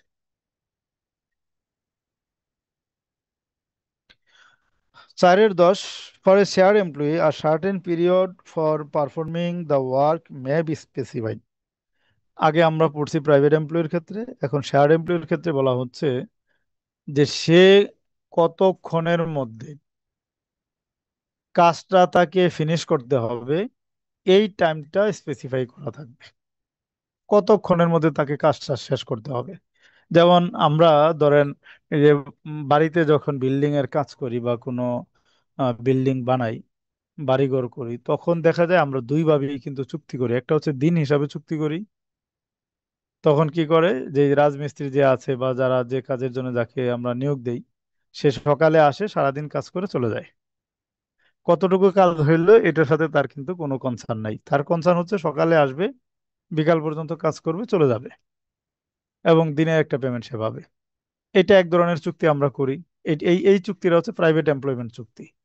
আবার আমরা করি কি, কোনো একটা ব্যক্তির সাথে অথবা কোনো একটা প্রতিষ্ঠানের সাথে চুক্তিতে চলে যাই যে আপনি আমার এই স্পেসিফিকেশন, আমার ঘরটা এরকম হবে, ভীম এরকম হবে, এত ইঞ্চি বা এত ইঞ্চি ভীম হবে, হ্যাঁ আমার দেয়ালটা এত ইঞ্চি ইটের গাঁথনি হবে, হ্যাঁ আবার এতগুলি জানালা থাকবে, এতগুলি দরজা থাকবে, হ্যাঁ এইভাবে কাজের স্পেসিফিকেশন করে তার সাথে আমরা চুক্তিতে চলে যাই যে এই টোটাল কাজটা শেষ করতে আপনি কত টাকা নেবেন। তখন তার কাছে কিন্তু টাকার উপর একটা কন্ট্রাক্ট হয়ে যায়। তাহলে দুইটা, একটা বিষয় হচ্ছে যে এখানে সে টোটাল কাজটা করে দিবে, কত টাকা পেমেন্ট নিবে। দ্বিতীয় আরেকটা কন্ট্রাক্ট আমরা অনেক সময় করি যে এই কাজটা আপনি কত দিনের মধ্যে আমাকে ডেলিভারি দিবেন। সেক্ষেত্রে তার নিজে থেকে একটা টাইম ফ্রেম দিতে পারে। আবার যিনি নিয়োগ দিবেন তারও একটা ডিমান্ড থাকতে পারে। সে বলতে পারে যে আমাকে 3 মাসের মধ্যে কাজটা হ্যান্ড ওভার করে দিবেন। তো এরকম যে নির্দিষ্ট কতটুকু সময়ের মধ্যে তাকে কাজটা করতে হবে এটা স্পেসিফাই করা থাকবে। When the shared employee fails to do the work during that period, ওই সময়ের মধ্যে সে যদি কাজ করতে না পারে, সেক্ষেত্রে এমপ্লয়ারের রাইট ক্রিয়েট হবে terminate the contract or new period can be agreed আপন। তার সাথে নতুন করে চুক্তি করবে, আগের চুক্তি টার্মিনেট করে দিবে। দেখেন এখানে বারবার হ্যাজ দ্য রাইট কেন বলতেছে? হ্যাজ দ্য রাইট বলতেছে এই জন্য, শুরুতে আমরা পড়ে আসছি যে কন্ট্রাক্টটা বাইন্ডিং। বাইন্ডিং মানেই হচ্ছে এককভাবে কন্ট্রাক্ট টার্মিনেট করার অধিকার কারো নাই। এখন এই সিচুয়েশনগুলিতে কিন্তু এককভাবে কন্ট্রাক্ট টার্মিনেট করার রাইট ক্রিয়েট হচ্ছে। এমপ্লয়ার টার্মিনেট করে দিচ্ছে এমপ্লয়ের কোনো কনসার্ন ছাড়াই। সিচুয়েশনগুলি কি? সিচুয়েশনগুলি এখানে বলে দিচ্ছে। 11 number, there is no Sharia prohibition for any of the two types of employee to receive arbun. Then private employee হোক অথবা শেয়ার্ড এমপ্লয়ি হোক, দুই ক্ষেত্রেই আরবন গ্রহণ করাটা জায়েজ আছে। আমরা আরবন সম্পর্কে সবাই জানি। অনেকগুলো স্ট্যান্ডার্ডে আমরা পড়ে আসছি আরবন। ইজারাতে পড়ে আসছি আরবন রিলেটেড আলোচনা, মুরাবাহাতে পড়ে আসছি, 5 নাম্বার স্ট্যান্ডার্ডে পড়ে আসছি। হ্যাঁ, আরবন রিলেটেড আলোচনা কিন্তু আমরা ওইখানে পড়ে আসছি। তো এই হায়ারিং কন্ট্রাক্টের ক্ষেত্রেও আরবন নেওয়াটা জায়েজ আছে। এটা প্রাইভেট এমপ্লয়মেন্টের ক্ষেত্রে হতে পারে, শেয়ার এমপ্লয়মেন্টের ক্ষেত্রে হতে পারে। If the hiring contract is implemented, যদি কন্ট্রাক্টটা এক্সিকিউশন হয়, তাহলে amount of earnest money should become prepaid part of the employees pay. সেক্ষেত্রে এইটা এমপ্লয়ির পেমেন্ট হিসাবে বিবেচিত হবে। অর্থাৎ ধরেন এমপ্লয়ারের কাছ থেকে সে একটা অ্যাডভান্স পেমেন্ট নিয়েছিল, যখন সে কাজটা করে দিবে তখন এই টাকাটা অ্যাডভান্স পেমেন্ট হিসাবে বিবেচিত হবে। আর যদি সে না করে দেয়, otherwise earnest money should go to the employee. মানে এখানে হচ্ছে যে এমপ্লয়ারের কাছ থেকে টাকাটা নিয়েছে, এমপ্লয়ার তাকে দিয়ে কাজটা করাইছে, তাহলে পার্ট অফ পেমেন্ট। এখন এমপ্লয়ার চুক্তি টুক্তি সবকিছু কইরা কাজটা আর তাকে দিয়ে করাইলো না, যদি এইরকম সিচুয়েশন হয়, সেই ক্ষেত্রে as by virtue of the arbun money principal, এই টাকাটা কিন্তু এমপ্লয়ির কাছে চলে যাবে। কারণ এমপ্লয়ি চুক্তি করেছে এবং তার জন্য তার কিন্তু একটা অ্যারেঞ্জমেন্টও করে রাখছে। যেহেতু সে কাজ করাই নাই, তাহলে তার এই কাজটা করার জন্য সে যতটুকু প্রস্তুতি নিয়েছে বা যতটুকু অ্যারেঞ্জমেন্ট করছে সবটাই কিন্তু বৃথা। সেই জন্য এই টাকাটা তার কাছে চলে যাবে। However, when the contract is not executed, the employee is preferably supposed to take from such earnest money only the portion which compensates the actual harm caused to him. ওই আগেও যেরকম আমরা পড়ে আসছি যে টোটাল টাকাটা সে প্রাপ্য অ্যাজ পার শরিয়া, কিন্তু শরিয়া তাকে রিকমেন্ড করতেছে যে সবগুলি টাকা তুমি কেটে রেখো না, না রেখে তোমার যতটুকু লস হয়েছে ততটুকুই তুমি কেটে রাখো। যেমন এরকম হইতে পারে যে একজন প্রাইভেট এমপ্লয়ি, তাকে বলা হয়েছে যে ভাই তুমি শনিবার থেকে কাজে লাগবা, কাজ শুরু করবা।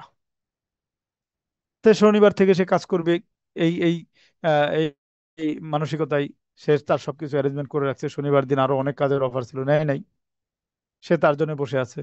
শনিবার দিন গেল কাজে জয়েন করতে, তখন এমপ্লয়ার বলতেছে ভাই আজকে একটু সমস্যা, আমার বাড়িতে কেউ নাই, আমিও থাকবো না, তুমি আগামীকাল থেকে কাজ শুরু করো বা পরের দিন থেকে কাজ শুরু করো। তাহলে এখন সে যে ওই দিন বলল যে কাজটা পরের দিন থেকে শুরু করার জন্য, তাহলে ওই দিন সে ইনস্ট্যান্ট থেকে কাজ ম্যানেজ করবে? এমনও হইতে পারে সে ওই দিন কোনো কাজই পাবে না। তাহলে সে আগে বলেছিল যে শনিবার থেকে কাজ শুরু করবেন, এই কথার কারণে তাকে কিন্তু একদিন বেকার থাকতে হচ্ছে। সেই জন্য তাকে এই একদিনের যত টাকা সে কাজ করে পাইতো তত পরিমাণ টাকা ওই আরবন থেকে কেটে রেখে বাকি টাকা ফেরত দিয়ে দিবে। আর যদি সে চায় এরকম যে না, এই উত্তম কাজটা সে করবে না, এটা তার ডিসক্রিপশন। সে যদি এটা না করে টোটালটা রেখে যেতে চায়, তাহলে এমপ্লয়ারের কোনো কথা বলার সুযোগ নেই।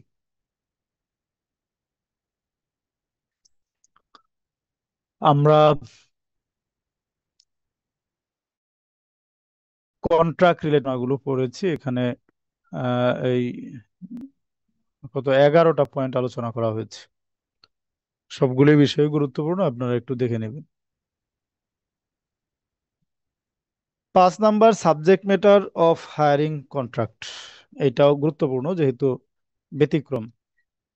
হায়ারিং কন্ট্রাক্টের ক্ষেত্রে সাবজেক্ট ম্যাটার হচ্ছে দুইটা বিষয়, একটা হচ্ছে কাজ আর একটা হচ্ছে পেমেন্ট। তাহলে কাজ এবং পেমেন্ট এই দুইটাই হচ্ছে হায়ারিং কন্ট্রাক্টের ক্ষেত্রে, হায়ারিং অফ পার্সনস কন্ট্রাক্টের ক্ষেত্রে সাবজেক্ট ম্যাটার। 5-এ আমরা পড়ব সাবজেক্ট ম্যাটারের একটা পার্ট, প্রথম পার্ট, সার্ভিস বা ওয়ার্ক রিলেটেড শরিয়ার বিধিবিধানগুলো। 5-1 The service or work of the employee which constitutes a subject matter of the contract should be well known, accomplishable and permissible in Sharia. সুনির্দিষ্ট হবে। কাজটা এরকম হবে না যেটা নিয়ে পরবর্তীতে দুই পক্ষের মধ্যে ডিসপিউট তৈরি হওয়ার সুযোগ থাকে। যে এমপ্লয়ার বলল এই কাজটা করে দিতে হবে, এমপ্লয়ি বলল আপনার সাথে এই কাজ করে দেওয়ার কোনো কথাই হয়নি, লেগে গেল দুইজনের মধ্যে ঝগড়া। তো এইরকম ঝগড়া যাতে সৃষ্টি না হয়, এজন্য কাজটা একবার ওয়েল ডিফাইন্ড হবে, অ্যাকমপ্লিশেবল হবে। এমন কোনো কাজ দেয়া যাবে না যে কাজ এমপ্লয়ির দ্বারা করা দুঃসাধ্য। তাহলে কাজটা অবশ্যই অ্যাকমপ্লিশেবল হবে। 3 নাম্বার হচ্ছে কাজটা শরিয়া সম্মত হবে। শরিয়া পারমিট করে না এরকম কোনো কাজ করা যাবে না। যেমন আপনি কারোর সাথে চুক্তি করলেন যে একজনের ঠ্যাং ভেঙে দেওয়ার জন্য, তারে বললেন যে তুমি যদি অমুকের ঠ্যাংটা ভেঙে দিতে পারো তাহলে তোমাকে 50,000 টাকা দেওয়া হবে। এইটাও কিন্তু একটা কাজ, কিন্তু ঠ্যাং ভাঙা তো আর শরিয়া পারমিট করে না। তো যেহেতু পারমিট করে না, এই কাজের জন্য কোনো কন্ট্রাক্ট করা যাবে না। তাহলে ওয়েল ডিফাইন্ড হবে, অ্যাকমপ্লিশেবল হবে এবং শরিয়া সম্মত হবে। 2 নাম্বার, কন্ট্রোলিং হচ্ছে it is permissible to determine service in terms of specific work to be done or specific period of service or in terms of both. কাজের আলোকে চুক্তি করা অথবা সময়ের ভিত্তিতে চুক্তি করা অথবা দুইটাই ঠিক করে চুক্তি করা, সবটাই জায়েজ আছে। যেমন কারোর সাথে চুক্তি করলেন যে তুমি আমার 1 বছর, মানে যে বছরে কামলা কয় না, এই গ্রামে আগে ছিল এখন নাই ওর সেগুলি, বছর চুক্তিতে কাজে যাইতো, সারা বছর কাজ করতো, শুরুতে বছরের পুরো পারিশ্রমিক দিয়ে দিত। তা এরকম কিন্তু আগে এমপ্লয়মেন্ট ছিল। তাহলে সেই ক্ষেত্রে কি হচ্ছে, সময়ের বিপরীতে চুক্তি হচ্ছে। আবার কাজের বিপরীতেও চুক্তি হইতে পারে। যেমন আপনি আপনার গাড়িটা ওয়ার্কশপে দিলেন, দিয়া বললেন যে আমার গাড়ির ইঞ্জিন স্টার্ট হচ্ছে না, এই কাজটা তুমি করে দিবা। তাহলে সে কিভাবে কি করবে না করবে এটা তার ব্যাপার, কিন্তু ইঞ্জিন যাতে স্টার্ট হয় সেই কাজটা তাকে করে দিতে হবে। তার স্পেসিফিক কাজের উপর ভিত্তি করে চুক্তি। আবার এরকম হতে পারে যে ইঞ্জিনের কাজটাই আপনি দিলেন, বাট তাকে বলে দিলেন যে তুমি 1 ঘন্টার মধ্যে আমার কাজটা করে দিবা। এখন যদি এমপ্লয়ি তার সাথে এই শর্তে রাজি হয়, তাহলে তাকে আর আদার্স অন্যান্য সব কাজ বাদ দিয়ে কিন্তু তার কাজটা করে দিতে হবে। 1 ঘন্টার মধ্যে তার এই ইঞ্জিনটা ঠিক করে হ্যান্ড ওভার করতে হবে। তাহলে কাজের উপর ভিত্তি করে চুক্তি হইতে পারে, সময়ের ভিত্তিতে চুক্তি হইতে পারে, কাজ এমন সময় দুইটার উপর ভিত্তি করেও চুক্তিটা হতে পারে, সবগুলোই permissible. If the employee is able to do all the work within the specific period, এখন সময়ের উপর ভিত্তি করে যদি চুক্তি হয়, সেই সময়ের মধ্যে এমপ্লয়ি যদি টোটাল কাজটা করে দিতে পারেন, he becomes entitle to the whole pay. তাহলে পারিশ্রমিক হিসাবে টোটাল টাকাটাই তিনি পাবেন। তো যত টাকা দেওয়ার কথা ছিল তত টাকাই সে পাবে। If he is able to do only part of it during the period, কিন্তু টোটাল কাজটা সে যদি করতে না পারে, পার্শিয়ালি করে, যেমন ধরেন কাউকে এটা রিয়েল এস্টেট ডেভেলপমেন্টের জন্য চুক্তি করলেন, একটা বিল্ডিং করে দিবে 5 তলা, 5 তলা বিল্ডিং করে দিবে, সময় কি 1 বছর, 1 বছরের মধ্যে তাকে হ্যান্ড ওভার করতে হবে। এখন বছর শেষ, বাট সে 5 তলা ইট গাঁথনি পর্যন্ত করতে পারছে, স্ল্যাবগুলো দিয়েছে, ইটটা গাচ্ছে, বাকি ফিনিশিং কাজ, প্লাস্টারিং এর কাজ কোনো কিছুই হয়নি, তাহলে কাজ তো তার কমপ্লিট হয় নাই। এই ক্ষেত্রে সে টোটাল পে পাবে না। His entitlement to pay will depend on two probable outcomes. এই পার্শিয়াল কাজের ক্ষেত্রে সে পেমেন্ট পাবে কি পাবে না, এইটা নির্ভর করবে সিচুয়েশনের উপরে। সেই সিচুয়েশনগুলো কি, if the part of the work has done during the period is in fact useless, ওই সময়ের মধ্যে সে যতটুকু কাজ করছে এই কাজটা যদি ইউজলেস হয়, তাহলে can not be benefited from the এমপ্লয়ির এই কাজ থেকে যদি এই এমপ্লয়ার কোনো বেনিফিট না পান, তাহলে shall become entitle to no pay, employee কোনো টাকাই পাবে না। যেমন ধরেন আমরা ওই যে প্রথমে গাড়ির কথা বলছিলাম, আপনি গাড়ির ইঞ্জিনটা ঠিক করতে দিয়েছেন 1 ঘন্টার মধ্যে, 1 ঘন্টায় সে কাজ করছে, কিন্তু 1 ঘন্টা পরে গাড়ির ইঞ্জিন স্টার্ট নেয় না। তাহলে সে যা কাজ করছে এই কাজের কি আপনার কোনো বেনিফিট আছে? কোনো বেনিফিট কিন্তু নেই। ইঞ্জিন যদি স্টার্ট নেই তাহলে আপনার বেনিফিট আছে, ইঞ্জিন স্টার্ট না নিলে তো আপনার গাড়ি এটা অকেজো হয়ে আছে। তো এই ক্ষেত্রে আপনি যদি তার কাছ থেকে আর কাজ নিতে না চান, তাকে যদি বলেন যে ধর্মীয় তুমি 1 ঘন্টার মধ্যে পারো নাই, তোমার দরকার নাই, তুমি দাও, আমি গাড়ি নিয়ে পাশের ওয়ার্কশপে দিয়ে দিচ্ছি, সেই ক্ষেত্রে ওই এমপ্লয়ি কোনো টাকাই দাবি করতে পারবে না, যেহেতু কাজটা ছিল ইঞ্জিন স্টার্ট করাই দেওয়া, স্টার্ট করাইতে পারে নাই। কিন্তু accomplish part of his work is useful, যেটুকু সে করছে এটুকু যদি ইউজফুল হয় তাহলে ক্যান বি বেনিফিট ফ্রম, এবং এমপ্লয়ার যদি ওইটুকু থেকে বেনিফিট পায়, তাহলে employer is unwilling to extend the period. এখন এমপ্লয়ার যদি তার সাথে সময়ও বাড়াইতে না চায়, একদিকে সময় শেষ, কাজ শেষ হয় নাই, এমপ্লয়ারও আর তার সাথে সময় বাড়াবে না। আবার যেটুকু কাজ করছে এইটুকু থেকে এমপ্লয়ার বেনিফিটেড হচ্ছে, সেই ক্ষেত্রে employee come entitle to the amount normally paid for work, তাহলে উজিরে মিছিল পাবে, উজরাতুল মিছিল সে পাবে। উজরাতুল মিছিল কি? যে পরিমাণ কাজ এমপ্লয়ি করছে, এই পরিমাণ কাজ যদি সে ডেইলি বেসিসে করতো, তাহলে কত টাকা তাকে পেমেন্ট দেওয়া হতো? অথবা এইটুকু কাজের জন্য চুক্তি করলে নর্মালি কত টাকা পেমেন্ট আসতো, ওই সম পরিমাণ পেমেন্ট তাকে দিয়ে দিতে হবে। যেমন ধরুন এই যে আমরা রিয়েল এস্টেট ডেভেলপমেন্টের কথা বলছিলাম, এই ক্ষেত্রে 1 বছরে তাকে 5 তলা বিল্ডিং কমপ্লিট করে দেওয়ার কথা, কমপ্লিট করতে পারে নাই, স্ল্যাবগুলি দিয়েছে, আবার ইটের গাঁথুনিটাও দিয়ে ফেলছে, প্লাস্টারিং বাকি আছে, ফিনিশিং বাকি আছে। এখন যদি এমপ্লয়ার তার সাথে আর চুক্তি এক্সটেন্ড করতে না চাই, তাহলে যেটুকু করছে এইটুকু কিন্তু এমপ্লয়ারের জন্য বেনিফিশিয়াল, কারণ সে যখন অন্য কারোর সাথে চুক্তি করবে, এইটুকু তো তার করতে হচ্ছে না, এই স্ল্যাব আর দিতে হবে না, ফাউন্ডেশনের কাজ করতে হবে না, ইট গাঁথুনির কাজ করতে হবে না, যেখানে শেষ হয়েছে পরের স্টেপ থেকে নতুন এমপ্লয়ি কাজ শুরু করবে। যেহেতু এই কাজটুকু বেনিফিশিয়াল, অতএব এইটুকুর পেমেন্ট তাকে দিতে হবে। তাহলে এখানে আমরা পেলাম যেটা 2 নম্বরের সামারি হচ্ছে, কাজের ভিত্তিতে চুক্তি হইতে পারে, টাইমের ভিত্তিতেও চুক্তি হবে, দুইটার ভিত্তিতেও চুক্তি হইতে পারে। তবে সময় যদি নির্ধারিত থাকে, নির্ধারিত সময়ের মধ্যে কাজ শেষ করতে পারলে হোল পেমেন্ট পাবে। কাজ যদি শেষ করতে না পারে, পার্শিয়ালি করে, সেক্ষেত্রে দেখতে হবে কাজটা ইউজফুল কিনা, ইউজফুল হইলে টাকা পাবে, ইউজফুল না হলে কিছুই পাবে না। 3 নম্বর, when a person is hired for doing a specific service or work, the employer has no right to hire out the service work for such person to sub employers। কেউ যদি সুনির্দিষ্ট কোনো কাজের জন্য কারো সাথে চুক্তি করে, সেই ক্ষেত্রে এমপ্লয়ারের কোনো রাইট নাই, সে ওই সময়ে অন্য কারো কাজ করাবে, এই রাইট কিন্তু তার নাই। কারণ এই নির্দিষ্ট কাজটা করার জন্যই, ওই কাজ যদি না হয় তাহলে সে চলে যাবে, কিন্তু ওই সময়ে অন্য কারো কাজ তাকে দিয়ে করাইতে পারবে না, unless the contract permit sub hiring.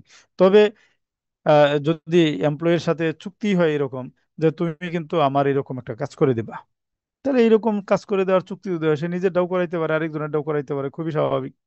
নিজেরটাই করাইতে হবে নট নেসেসারি। কিন্তু যদি চুক্তি হয় যে কাউকে বলে যে তুমি আমার বাসার ওয়ারিং এর কাজটা করে দিয়ে যাবা, তাহলে কাজটা কিন্তু নির্দিষ্ট। এখন ওই এমপ্লয়ি কাজে জয়েন করার পর তাকে বলতে পারবে না যে ভাই পাশে আমার বাইরের বিল্ডিংটা হচ্ছে, আজকে আমারটা থাক, তুমি আমার বাইরের বিল্ডিং এর ওয়ারিং এর কাজটা করে দিয়ে যাও, সেম কাজই কিন্তু করতেছে, কিন্তু এইটা বলার তার কোনো রাইট নেই। হ্যাঁ, রাইট হবে কখন? যদি তার সাথে এরকম চুক্তি হয় যে তুমি আমাকে মানে আগামীকাল সকালে আসবা, এসা সারাদিন ব্যাপী আমার কিছু ওয়ারিং এর কাজ করে দিয়ে যাবে। এখন আমাকে কিছু ওয়ারিং এর কাজ করে দিবা, কোন ওয়ারিং এর কাজ করবে, কোন বিল্ডিং এর ওয়ারিং এর কাজ করবে কিন্তু ঠিক নির্ধারণ করা নাই। সেক্ষেত্রে সে নিজের বিল্ডিংও করাইতে পারবে, আরেকজনের বিল্ডিংও করাইতে পারবে। অথবা তার সাথে চুক্তি যদি হয় যে ভাই তুমি আগামীকাল আসবা, আমার কিছু ওয়ারিং এর কাজ আছে, তাহলে এই ক্ষেত্রেও কিন্তু কোন বিল্ডিং এর ওয়ারিং এর কাজ করবে নট স্পেসিফিক, স্পেসিফাইড। অথবা তার পক্ষ থেকে যদি এগ্রিড থাকে, সে যদি নিজে থেকে মানে তার কোনো বিধিনিষেধ না থাকে, সে আসছে কাজ করতে, কাজ করবে।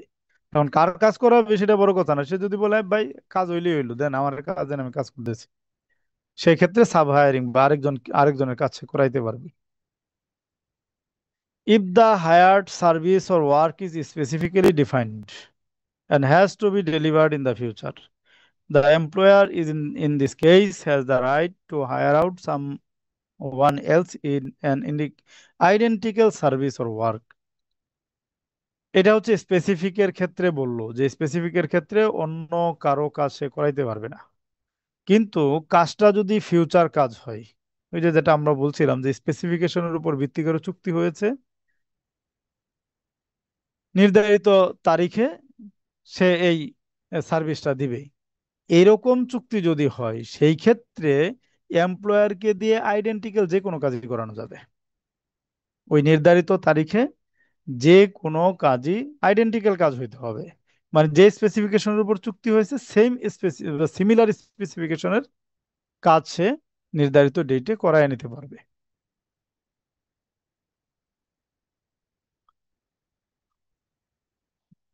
4 নম্বর, the employer should stick to utilizing the workers service of the hired person as per the permissible conditions that have been agreed upon. Employer যখন এমপ্লয়ি দিয়ে কাজ করাবেন, তখন টার্মস কন্ডিশনস এর ভিতরে থেকেই কাজ করাবেন, পারমিজিবল টার্মস কন্ডিশনস, এই হারাম কোনো কাজ সে করাইতে পারবে না। হুম। এটা এই এই বিষয়গুলো এখানে আমরা যা পড়তেছি দেখেন, ব্যক্তি জীবনে কিন্তু প্রত্যেকটা বিষয় খুব ইম্পর্টেন্ট। আমরা এই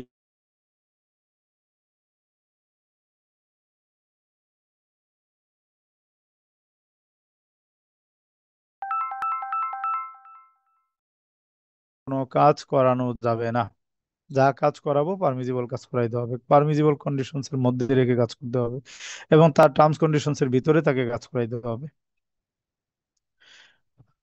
5 number, when the hiring contract relates to a specific service, the employee should own the service and have the ability to deliver. এখন কোনো এমপ্লয়ি যদি সুনির্দিষ্ট কোনো কাজের ব্যাপারে কারোর সাথে চুক্তিবদ্ধ হন, তাহলে ওই সার্ভিসটা তার ওনারশিপে থাকতে হবে। সার্ভিসটা যদি তার ওনারশিপে না থাকে, সার্ভিসটা ডেলিভারি দেওয়ার সক্ষমতা তার যদি না থাকে, তাহলে সে ওই নির্দিষ্ট সার্ভিসের উপর হায়ারিং কন্ট্রাক্ট করতে পারবে না। তবে এখানে আবার কি বলছে, it is impermissible for the institution to sign a contract with the client before it processes service and becomes in a position to perform actual constructive delivery. Then এখন প্রতিষ্ঠান যদি কারো সাথে কোনো সার্ভিস প্রদানের চুক্তি করে, সেক্ষেত্রে প্রতিষ্ঠান যতক্ষণ পর্যন্ত ওই সার্ভিস তার পজিশনে না আসবে, যতক্ষণ পর্যন্ত সে সার্ভিসটা ডেলিভারি দেওয়ার পজিশনে না যাবে, ততক্ষণ পর্যন্ত গ্রাহকের সাথে হায়ারিং পার্সন কন্ট্রাক্ট করতে পারবে না। যদি করে তাহলে ইমপারমিজিবল কাজ হবে।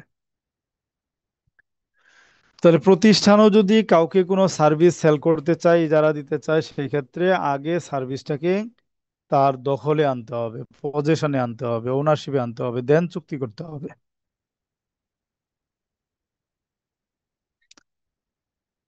6 number, hiring can be for performing a future service that is well described and specified to the extent which leaves no room for ambiguity and dispute. ভবিষ্যতে প্রদান করতে হবে এইরকম কোনো সার্ভিসের উপর যদি হায়ারিং কন্ট্রাক্ট হয়, তাহলে ওই সার্ভিসটা ওয়েল ডেসক্রাইব থাকবে, স্পেসিফাইড থাকবে, স্পেসিফিকেশনটা এমনভাবে থাকবে যাতে ভবিষ্যতে কোনো অ্যাম্বিগুইটি বা ডিসপিউট তৈরি না হয়। In that case, the employer doesn't have to own the required service before signing the contract. এই ভবিষ্যৎ সার্ভিসের ক্ষেত্রে এটা হচ্ছে ইজারা মাউসুফা বিজ জিম্মা, যেটা আমরা ইজারা স্ট্যান্ডার্ড 9 নম্বর স্ট্যান্ডার্ডে আমরা পড়ে আসছি। এই ইজারা মাউসুফা বিজ জিম্মা বলতে যা বোঝায় এখানে সেটাই বোঝানো হচ্ছে। তো এই ইজারা মাউসুফা বিজ জিম্মার ক্ষেত্রে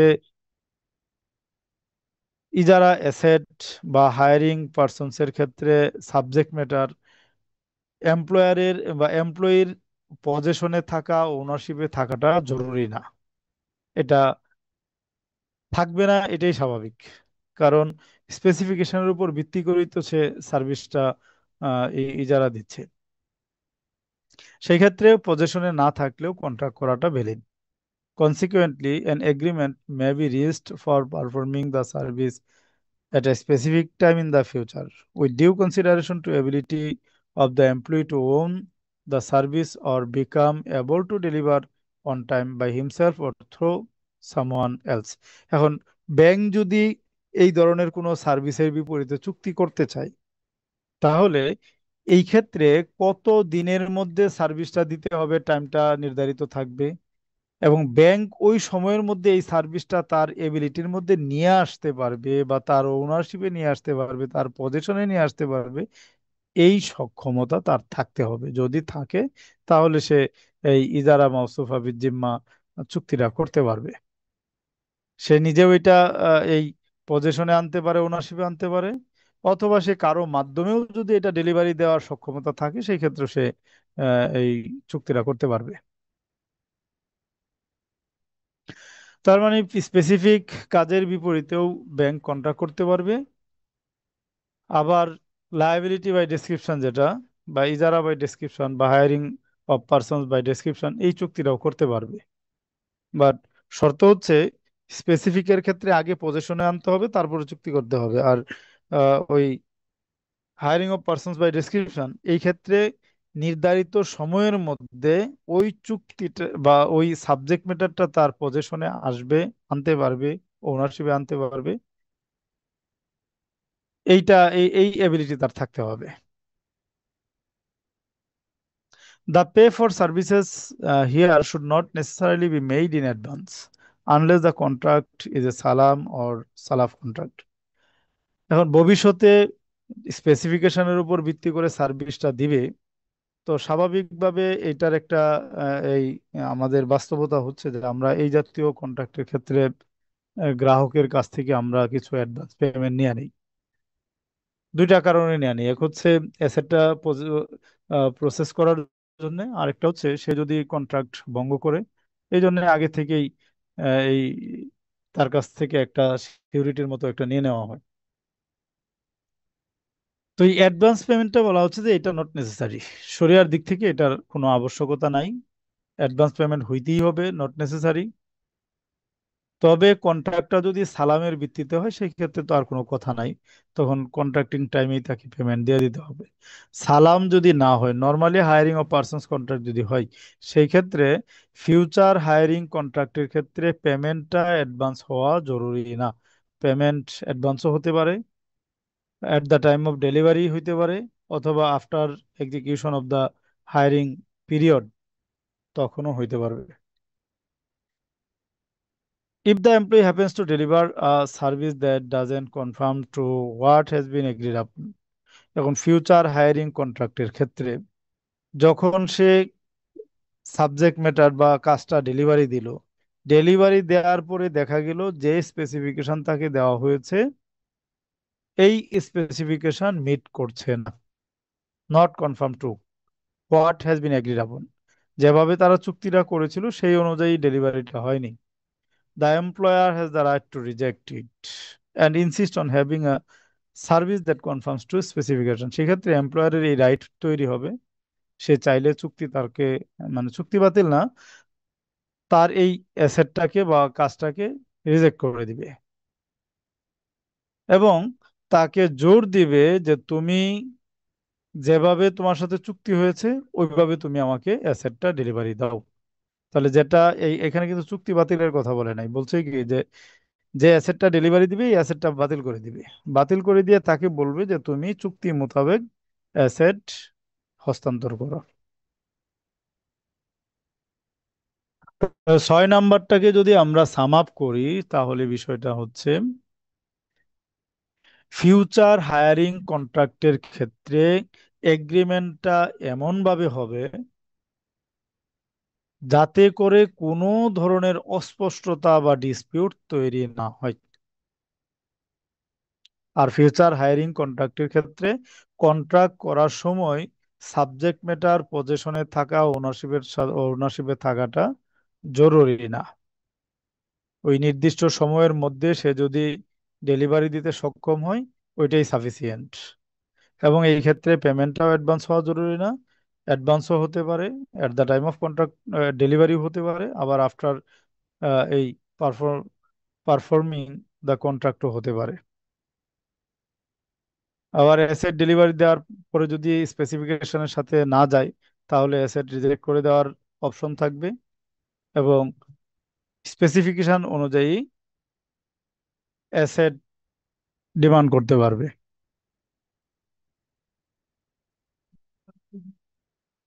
5-2 আমরা এখন পড়ব ruling pertaining to the pay. 1 number, the pay, whether in cash or kind or in the form of service, should be well known to the extent that leaves no room for dispute. এটা টাকাতেও হতে পারবে, একবার নগদ টাকায় payment দিবে হতে পারবে, কোনো বস্তু দিয়ে পেমেন্ট দিবে এটাও হতে পারবে, কোনো সার্ভিস দিয়েও পেমেন্ট হতে পারবে। যে কোনো ভাবে এই পেমেন্টটা হতে পারবে। টাকাই দিতে হবে নট নেসেসারি, বাট পেমেন্টটা কি হবে এগ্রিমেন্ট করার সময় এটা ওয়েল ডিফাইন্ড হবে, যাতে করে দুই পক্ষের মধ্যে কোনো ধরনের ডিসপিউট তৈরি না হয়। যেমন যদি সার্ভিস হয়, যেমন কথার কথা একজনে গাড়ি ঠিক করলো, এটার পেমেন্ট কি? পেমেন্ট হচ্ছে যে গাড়িটা তার কাছে 2 দিন থাকবে, সে 2 দিন ব্যবহার করবে। তাহলে 2 দিন যে ব্যবহার করলো এটাই তার সার্ভিস ভ্যালু। তাহলে এইখানে সে গাড়িটা কয়দিন ব্যবহার করবে এটা কিন্তু সুনির্দিষ্ট থাকতে হবে, আদারওয়াইজ এখানে কিন্তু একটা ডিসপিউট তৈরি হবে। কারণ গাড়ির মালিক বলবে যে ভাই তুমি একদিন একদিন পরে বলো যে আমার গাড়ি আমার ফেরত দিয়েছে, সে বলো ধর্মিয়া যে পরিমাণ কাজ করছি এটা কি একদিন ব্যবহার করলে এটার ভ্যালু আসে? একদিনে আপনার কয় টাকা ভাড়া আসে? সর্বোচ্চ না হয় আপনার 5,000 টাকা ভাড়া হলো, কিন্তু আমি যে সার্ভিস আপনার দিচ্ছি এই সার্ভিসের ভ্যালু 10,000 টাকা। তা আপনি একদিন পরে গাড়ি ফেরত চান কিভাবে? তো এই জন্য মানে এমন ভাবে ডিফাইন করা থাকবে যাতে কোনো ডিসপিউট ক্রিয়েট না হয়। It can be either fixed or variable according to method which is well known to the two parties. আবার এই সার্ভিস ভ্যালুটা ফিক্সড হইতে পারে, ভেরিয়েবলও হইতে পারে, তবে যে পদ্ধতিতে নির্ধারণ করা হোক পদ্ধতিটা ওয়েল ডিফাইন্ড থাকবে দুই পার্টির কাছে। যেমন ধরেন এই যে আমরা চাকরি করতেছি, আমার বেতন কি হবে, বেতনটা কিভাবে নির্ধারিত হবে, তো সেই বিষয়টা কিন্তু সুনির্দিষ্ট থাকবে। এটা সুনির্দিষ্ট হতে পারে যে যতদিনই চাকরি করব বেতন এক। যেমন এই ইয়ার ক্ষেত্রে কন্ট্রাকচুয়াল বেসিসে যেটা হয়, যে টাকায় সে জয়েন করতেছে, যতদিন ওই কন্ট্রাক্ট বহাল থাকতেছে ততদিন কিন্তু পেমেন্ট একই, পেমেন্ট কিন্তু আর বাড়তেছে না। আবার আমরা যারা রেগুলার এমপ্লয়ি আছি, রেগুলার এমপ্লয়ের ক্ষেত্রে দেখা যায় যে প্রতি বছরই একটা ইনক্রিমেন্ট হচ্ছে। তো ইনক্রিমেন্টের আবার একটা সুনির্দিষ্ট প্রিন্সিপাল আছে, ওই প্রিন্সিপাল অনুযায়ী কিন্তু এই দেখবেন একটা ফিক্সেশন দেয়া দিই, ওই ফিক্সেশন অনুযায়ী কিন্তু প্রতি বছর ইনক্রিমেন্টটা হয়ে যায়। তাহলে যে প্রক্রিয়ায় হোক, ফিক্সড হতে পারে, ভেরিয়েবল হতে পারে, কোনো শরিয়ার আপত্তি নাই, বাট যে প্রক্রিয়ায় হোক না কেন এটা ওয়েল ডিফাইন্ড হবে।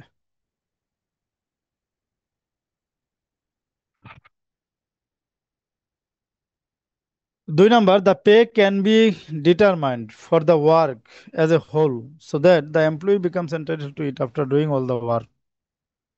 যে কাজটা দেওয়া হবে টোটাল কাজের একটা ভ্যালু হতে পারে, for the work as a whole total কাজের বিপরীতে একটা ভ্যালু হবে, সেই ক্ষেত্রে কাজটা হবে দেন টাকা পাবে। Or it can be determined in installments. An employee becomes entitled to each installment at the relevant stage of the work done. এবং দেখবেন এই যে আমরা যখন ব্যাংকের পক্ষ থেকে বিভিন্ন ওয়ার্ক অর্ডার দিই, ওই ওয়ার্ক অর্ডারের সময় পেমেন্টটা কিভাবে হবে এটাও কিন্তু আমরা নির্ধারণ করে দিই।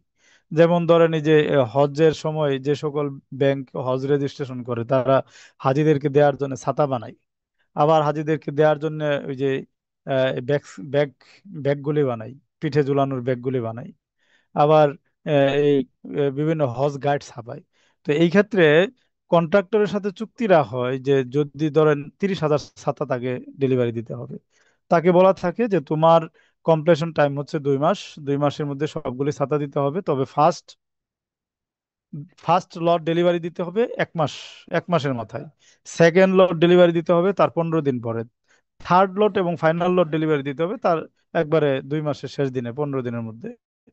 প্রথম লট ডেলিভারি দেওয়ার পরে সে অর্ধেক পেমেন্ট পাবে, দ্বিতীয় লট ডেলিভারি দেওয়ার পরে আরো 25% পেমেন্ট পাবে, আর শেষে গিয়ে বা 25% না, প্রথমটাতে ধরেন হাফ, পরেরটাতে 10%, শেষেরটাতে বাকি এই 40%, অথবা দ্বিতীয়টাতে 20%, শেষেরটাতে 30%, মানে শেষেরটাতে একটু বেশি রেখে দেয়। তাহলে এইখানে দেখেন, মানে এই যে ইনস্টলমেন্টের ভিত্তিতে পেমেন্ট দিচ্ছে, আবার এই ইনস্টলমেন্টটা কখন কিভাবে পাবে তো তাও কিন্তু নির্ধারণ করে দেওয়া আছে। যেমন প্রথম লটে তাকে ডেলিভারি দিতে হবে 15,000 ছাতা, দ্বিতীয় লটে ডেলিভারি দিবে সে আরো 10,000 ছাতা, শেষের লটে ডেলিভারি দিবে 5,000 ছাতা। তো প্রথম লটে সে যদি 15,000 ছাতা না দেয়, তাহলে কিন্তু সে পেমেন্টটা পাবে না। তাহলে পেমেন্ট পাওয়ার জন্য তাকে ওই নির্ধারিত সময়ের মধ্যে নির্দিষ্ট পরিমাণ কাজও কমপ্লিট করতে হবে। এটাই বলছে যে each installment at the relevant stage of work done, the pay can also be determined on the basis of specific period, সময়ের ভিত্তিতে হইতে পারে, after which the employee becomes entitled to it, or such period can be divided into sub periods and the pay determined accordingly। যে যে যে কোনো ভাবে নির্ধারণ করা যাবে, টাইমের উপর ভিত্তি করে, কাজের উপর ভিত্তি করে, টাইম এবং কাজ দুইটার উপর ভিত্তি করে। ওই যেটা আমরা সাতার ওয়ার্ক অর্ডার বললাম, এখানে টাইম এবং কাজ দুইটাই নির্ধারণ করে দেওয়া হয়। তো যে কোনো ভিত্তিতেই হইতে পারে। আবার যে আমরা যে ওয়ার্ক অর্ডার ফাইন্যান্স করি, এই ওয়ার্ক অর্ডারের ক্ষেত্রে দেখবেন টাইম এবং কাজ দুইটাই লেখা থাকে, ওই টাইমের মধ্যে ওই কাজ যদি কমপ্লিট করতে না পারে তাহলে কিন্তু ওয়ার্ক অর্ডার পেমেন্ট পায় না। তো যেভাবেই নির্ধারণ করুক না কেন সবই জায়েজ। Furthermore, the pay can be determined on the basis of both the work and period, যেটা আমরা বললাম, কাজ এবং পিরিয়ড দুইটার উপর ভিত্তি করে নির্ধারণ করলেও শরীয়ত সম্মত। Employee becomes entitled to it when he performs the work within a specific period, specified period। তো আমরা উদাহরণ দিছি যে যদি কাজ এবং সময় দুইটা নির্ধারণ করা থাকে, তাহলে ওই সময়ের মধ্যে ওই কাজ না করতে পারলে পেমেন্ট পাবে না।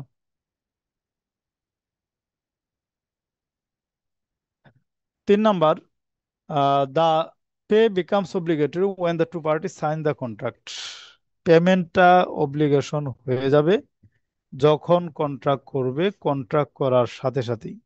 যখনই কন্ট্রাক্ট করবে, কন্ট্রাক্টের বিপরীতে যে কাউন্টার বিলও, সেই কাউন্টার বিলও কিন্তু অব্লিগেটরি হয়ে যাবে। বাট অব্লিগেশন ক্রিয়েট হচ্ছে, কিন্তু পে কখন করবে এইটা নির্ভর করবে কন্ট্রাক্টের উপর। Payable on delivery of the service or making it available. যে কন্ট্রাক্ট করার সাথে সাথে পেমেন্ট অব্লিগেশন হয়ে যাচ্ছে, বাট এইটা কার্যকর হচ্ছে কখন? On delivery of the service, service delivery দেওয়ার পরে, অথবা মেকিং ইট অ্যাভেলেবল, অ্যাভেলেবল করার পরে। যে when the employee puts himself at the disposal of the employer even if the employer has not yet assign to task him. যেমন ধরেন একটা bank থেকে আপনি নিয়োগপত্র পেলেন, জয়েন করলেন, যেদিন জয়েন করার কথা ওই দিনই জয়েন করলেন, কিন্তু জয়েন করার পরে আপনাকে কোনো কাজই দেওয়া হলো না, এমনিই বসায় রাখছে। হয় না অনেক সময় যে ব্রাঞ্চে আপনি জয়েন করছেন, জয়েন করার পরে ম্যানেজার 2-3 দিন বসায় রাখে, বলে যে ভাই আপনার কোনো কাজ নেই, আপনি ঘুরেন, দেখেন, দেখেন কিভাবে কাজ হয়, কাস্টমার সাথে ডিলিংস কিভাবে হয়, এইভাবে কিন্তু বসায় রাখে। এখন এই যে বসায় রাখতেছে, এটা কিন্তু এমপ্লয়ির কারণে না, এমপ্লয়ারের কারণে হচ্ছে। এমপ্লয়ি কিন্তু সে নিজেকে এমপ্লয়ারের ডিসপোজালে দিয়ে দিয়েছে। তো এমপ্লয়ারের ডিসপোজালে যখনই দিয়ে দিবে নিজেকে, তখন থেকেই তার পেমেন্টটা কার্যকর বা ইফেক্টিভ হয়ে যাবে। এমপ্লয়ার কাজ দিলেও তাকে পেমেন্ট দিতে হবে, না দিলেও তাকে পেমেন্ট দিতে হবে। After signing the contract, there is no Sharia prohibition against forwarding the say pay as a lump sum amount or installment। আপনি পেমেন্ট কি সুনির্দিষ্ট কোনো পেমেন্ট দিবেন লামসাম আকারে, নাকি ইনস্টলমেন্টের ভিত্তিতে পেমেন্ট দিবেন, এই ক্ষেত্রে শরিয়ার কোনো বিধিনিষেধ নাই। অ্যাজ পার কনভেনিয়েন্স যে কোনোটাই ঠিক করা যাবে। যেমন আমরা চাকরি করে আমরা মান্থলি বেসিসে বেতন পাই।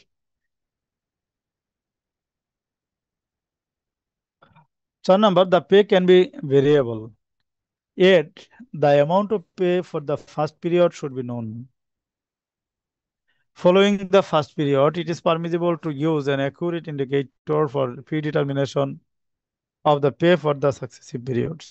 আমরা ইজারাতেও কিন্তু এই কথাটা পড়ে আসছি যে যদি ভেরিয়েবল হয়, পেমেন্ট তো ফিক্সড ভেরিয়েবল দুইটাই করার সুযোগ আছে। যদি ভেরিয়েবল হয় সেক্ষেত্রে প্রথম পিরিয়ডের টাকাটা নির্ধারিত হবে, ভাড়াটা বা পেমেন্টটা নির্ধারিত হবে। The amount to pay for the first period এটা নির্ধারিত হবে। যেমন ধরেন এমপ্লয়ির বেতন যদি ভেরিয়েবল হয়, সেক্ষেত্রে প্রথম মাসে কত টাকা বেতন পাবে এটা নির্ধারিত থাকবে। পরবর্তী মাসের বেতনগুলো ভেরিয়েবল হবে। ফলোয়িং বা প্রথম বছরের বেতনটা নির্ধারিত থাকবে, পরবর্তী বছরের বেতনটা ভেরিয়েবল হবে। যে আপনার প্রথম বছরের বেতন হচ্ছে এত টাকা, পরবর্তী বছর আপনার বেতনটা বাড়বে। কিন্তু বাড়বে কিভাবে, এইটা সুনির্দিষ্ট না করে কোনো একটা ইন্ডিকেটরের সাথে নির্ধারণ করে দেওয়া হলো যে পরবর্তী বছর থেকে আপনার বেতন হবে, প্রথম বছরের বেতনটা বেস, আর এর সাথে যোগ হবে DSC 30 ইন্ডেক্স যা থাকবে সেই অনুপাতে, অথবা লাইবর রেট অনুযায়ী আপনার বেতনটা নির্ধারিত হবে। যে যে পরবর্তী ইয়ারটা যখন শুরু হবে, শুরু হওয়ার দিন লাইবর রেট যা থাকবে সেই তত পার্সেন্ট আপনার বেতন বৃদ্ধি পাবে, অথবা DSC 30 ইন্ডেক্সের সাথে যুক্ত করে দেওয়া হলো। এবং এইখানে একটা কথা হলো যে DSC 30 ইন্ডেক্স তো নেগেটিভ পজিটিভ দুইটাই হয়, কখনো নেগেটিভ হয়ে যায়, কখনো পজিটিভ হইতে হইতে অনেক হয়ে যায়। তাহলে নেগেটিভ হইলে কি বেস বেতনের চাইতে কমে যাবে? এইটার কোনো সুযোগ কিন্তু নাই। মানে ইন্ডিকেটর নেগেটিভে যাওয়ার কিন্তু কোনো সুযোগ নেই। আপনাকে নেগেটিভ দিয়ে কিন্তু প্রশ্ন পেঁচাইতে পারে, নেগেটিভে যাওয়ার সুযোগ নেই। পজিটিভের মধ্যে একটা এই করে দেওয়া হবে, মানে একটা এই সিলিং নির্ধারণ করে দেওয়া হবে যে সর্বনিম্ন এত, সর্বোচ্চ এত। আর যে ইন্ডিকেটরটাকে নির্ধারণ করা হবে, এই ইন্ডিকেটরটাও should be known to both parties and mutually agreed upon for avoidance of dispute.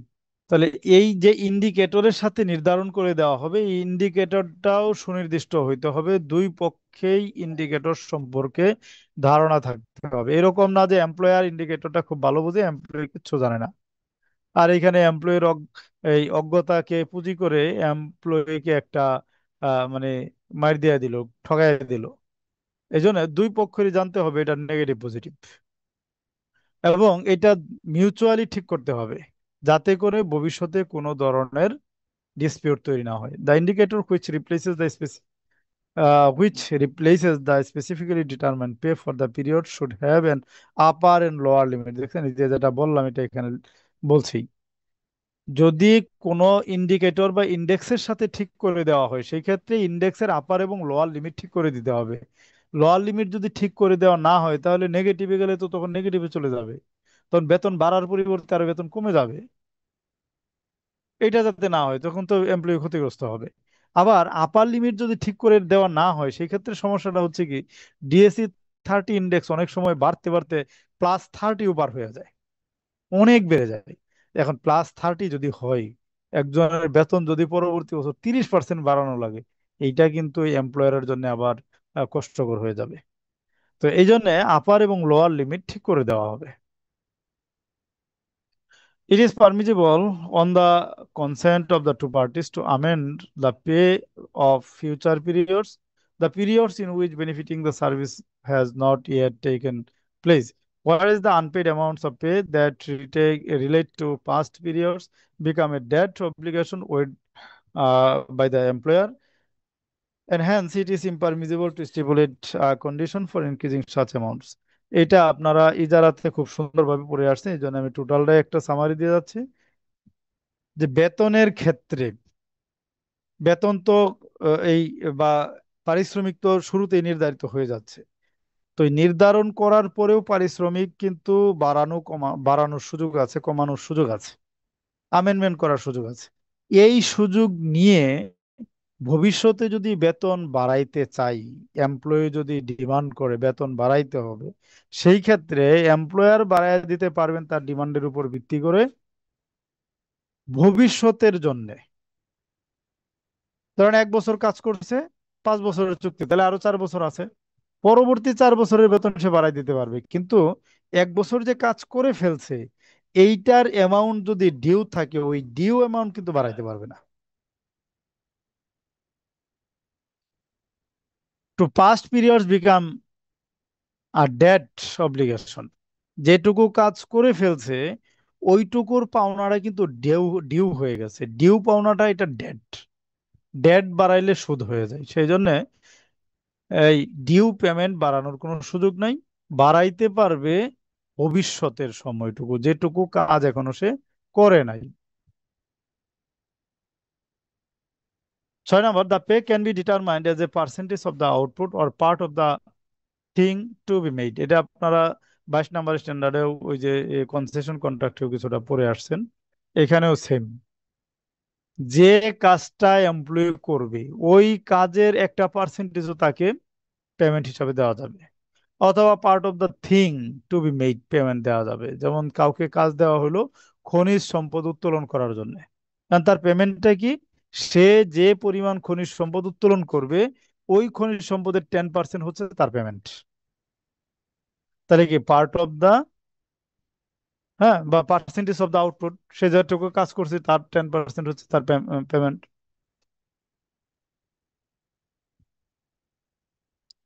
7 number, it is permissible to stipulate in the contract that in case of default by the employer in the settlement of any installment or when he refrains from doing so without a reasonable excuse and after a sufficient period of notification, all other installments shall become due and eligible for premature settlement. দেখেন, এইটা আমরা এই আরো কয়েকটা স্ট্যান্ডার্ডে পড়ে আসছি যে instalment ভিত্তিক পেমেন্টের ক্ষেত্রে এমপ্লয়ার কিন্তু এখানে একটা সুবিধা পাচ্ছে, যে ইনস্টলমেন্টের ভিত্তিতে সে একটা সময় নিয়ে পেমেন্ট দিতে পারতেছে, একসাথে তাকে পেমেন্টটা দিতে হচ্ছে না বা অ্যাডভান্স পেমেন্টটা তাকে দিতে হচ্ছে না। তো ইনস্টলমেন্ট ভিত্তিক পেমেন্টের ক্ষেত্রে সে যদি কোনো ইনস্টলমেন্ট যথা সময়ে দিতে ব্যর্থ হয়, ডিফল্টার হয়ে যায়, অথবা সে যৌক্তিক কোনো কারণ ছাড়া পেমেন্ট দিতে বিরত থাকে, নির্ধারিত টাইমে পেমেন্ট না দেয়, সেই ক্ষেত্রে এমপ্লয়ি টোটাল চুক্তির বিপরীতে টোটাল যে পেমেন্ট আছে বকেয়া সকল ইনস্টলমেন্টের টাকা অ্যাডভান্স দাবি করতে পারবে। তবে শর্ত কি, ওই যে শর্ত ওইখানে আমরা যেটা পড়ে আসছি, তাকে একটা নোটিশ দিতে হবে এবং নোটিশে তাকে একটা সাফিসিয়েন্ট টাইম দিতে হবে এবং ওই নোটিশ পিরিয়ডটা ইলাপস হইতে হবে, দেন তার কাছ থেকে ওই টাকা আদায় করার অধিকার ক্রিয়েট হবে, আদারওয়াইজ হবে না। The employee in this case doesn't own the prepaid installments finally until he completes the work of the whole hiring period. Then আরেকটা বিষয় আমরা এখানে এড়াই গেছি, যে এক্ষেত্রে আবার সে যদি কোনো ইনস্টলমেন্ট ডিফল্টার হয়ে যায়, সেক্ষেত্রে এমপ্লয়ির দিক থেকে কিন্তু প্রিম্যাচিওর সেটেলমেন্টও করে ফেলতে পারবে। হুম, যে ওই অবস্থায় তার সাথে বলে যে আমি আর আপনার কাজ টাজ করবো না, আপনি আমার বকেয়া পেমেন্টটা দিয়ে দেন, আপনার কাজ এখানে শেষ, আপনি আরেকজনকে দিয়ে কাজ করায় নেন। এটা একটা। আবার দেখেন এখানে বলছে এই যে সে যে একটা কিস্তি ডিফল্টার হওয়ার কারণে বকেয়া সকল কিস্তি আদায় করে নিল। এখন বকেয়া কিস্তি তো দেওয়ার কথা ছিল যে নির্ধারিত টাইম কাজ করার পর পর সে ওই কিস্তিগুলি পাবে, কাজই তো সে করে নাই। তাহলে এই কিস্তিগুলি যে সে অ্যাডভান্স আদায় করে নিল, এই অ্যাডভান্স আদায় করার সাথে সাথে এই কিস্তির মালিক কে বা এই টাকার মালিক কি আপনার এমপ্লয়ি হয়ে যাবে? না, employee in this case doesn't own the prepaid installment. এই যে অগ্রিম অ্যাক্সিলারেশন পেমেন্টটা নেওয়া হলো, এই অগ্রিম পেমেন্টের মালিক কিন্তু সে না। কারণ মালিক কতটুকু, যতটুকু কাজ সে করছে ততটুকুর মালিক সে, যেটুকু কাজ করে নাই এইটুকুর মালিক তো সে হয় নাই। এবং পরবর্তীতে যদি এইটা প্রিমেচিউর সেটেলমেন্ট হয়, সেই ক্ষেত্রে যতদিন আগে সেটেলমেন্ট হবে বকেয়া সময়ের টাকা কিন্তু তাকে আবার রিফান্ড করে দিয়ে দিতে হবে। Finally until he completes the work for the whole period, সে যদি হোল পিরিয়ড কাজ করে তাহলে অ্যাক্সিলারেশন পেমেন্টের মালিক সে, আর যদি হোল পিরিয়ড কাজ না হয়, প্রিমেচিওর সেটেলমেন্ট হয়, সেক্ষেত্রে তো আর টোটাল টাকা সে পাবে না। যতটুকু সময় এই উম, ইয়া হবে মানে বাদ দেওয়া হবে ততটুকু সময়ের প্রপোর্শনাল টাকাটা ফেরত দিয়ে দিতে হবে। 8 নম্বর, it is permissible to make a condition which leads to any increment in the pay agreed upon. In case of it is impermissible to make a condition which leads to any increment in the pay agreed upon, in case of default by the employer. টাকা পরিশোধ করতে যদি ব্যর্থ হয় বা defaulter হয়, overdue হয়ে যায়, সেই ক্ষেত্রে ওভারডিউ অ্যামাউন্টের উপর অতিরিক্ত চার্জ করাটা শরিয়াতে জায়েজ নাই, নট পারমিসিবল। অতিরিক্ত চার্জ করতে পারবে না। Nevertheless, the contract may include a pledge by the employer to donate, in case of default, a percentage of the pay for charitable purposes. এখন এই শর্তরা যদি এমপ্লয়ার জানে যে এই নির্ধারিত টাইমে টাকা দিতে না পারলেও, সেই ক্ষেত্রে তার কাছ থেকে অতিরিক্ত কোনো কিছু এমপ্লয়ি আদায় করতে পারবে না। তো স্বাভাবিকভাবেই সেই সুযোগটা নিয়ে গড়িমসি করতে পারে, প্রোক্রাস্টিনেশন করতে পারে। সে এখানে মানে ফটফটজারি করতে পারে টাকা দেওয়ার ক্ষেত্রে। ঠিক টাইমে টাকা দিল না, ঘুরাইলো দীর্ঘদিন, এতে তো এমপ্লয়ি ক্ষতি হবে।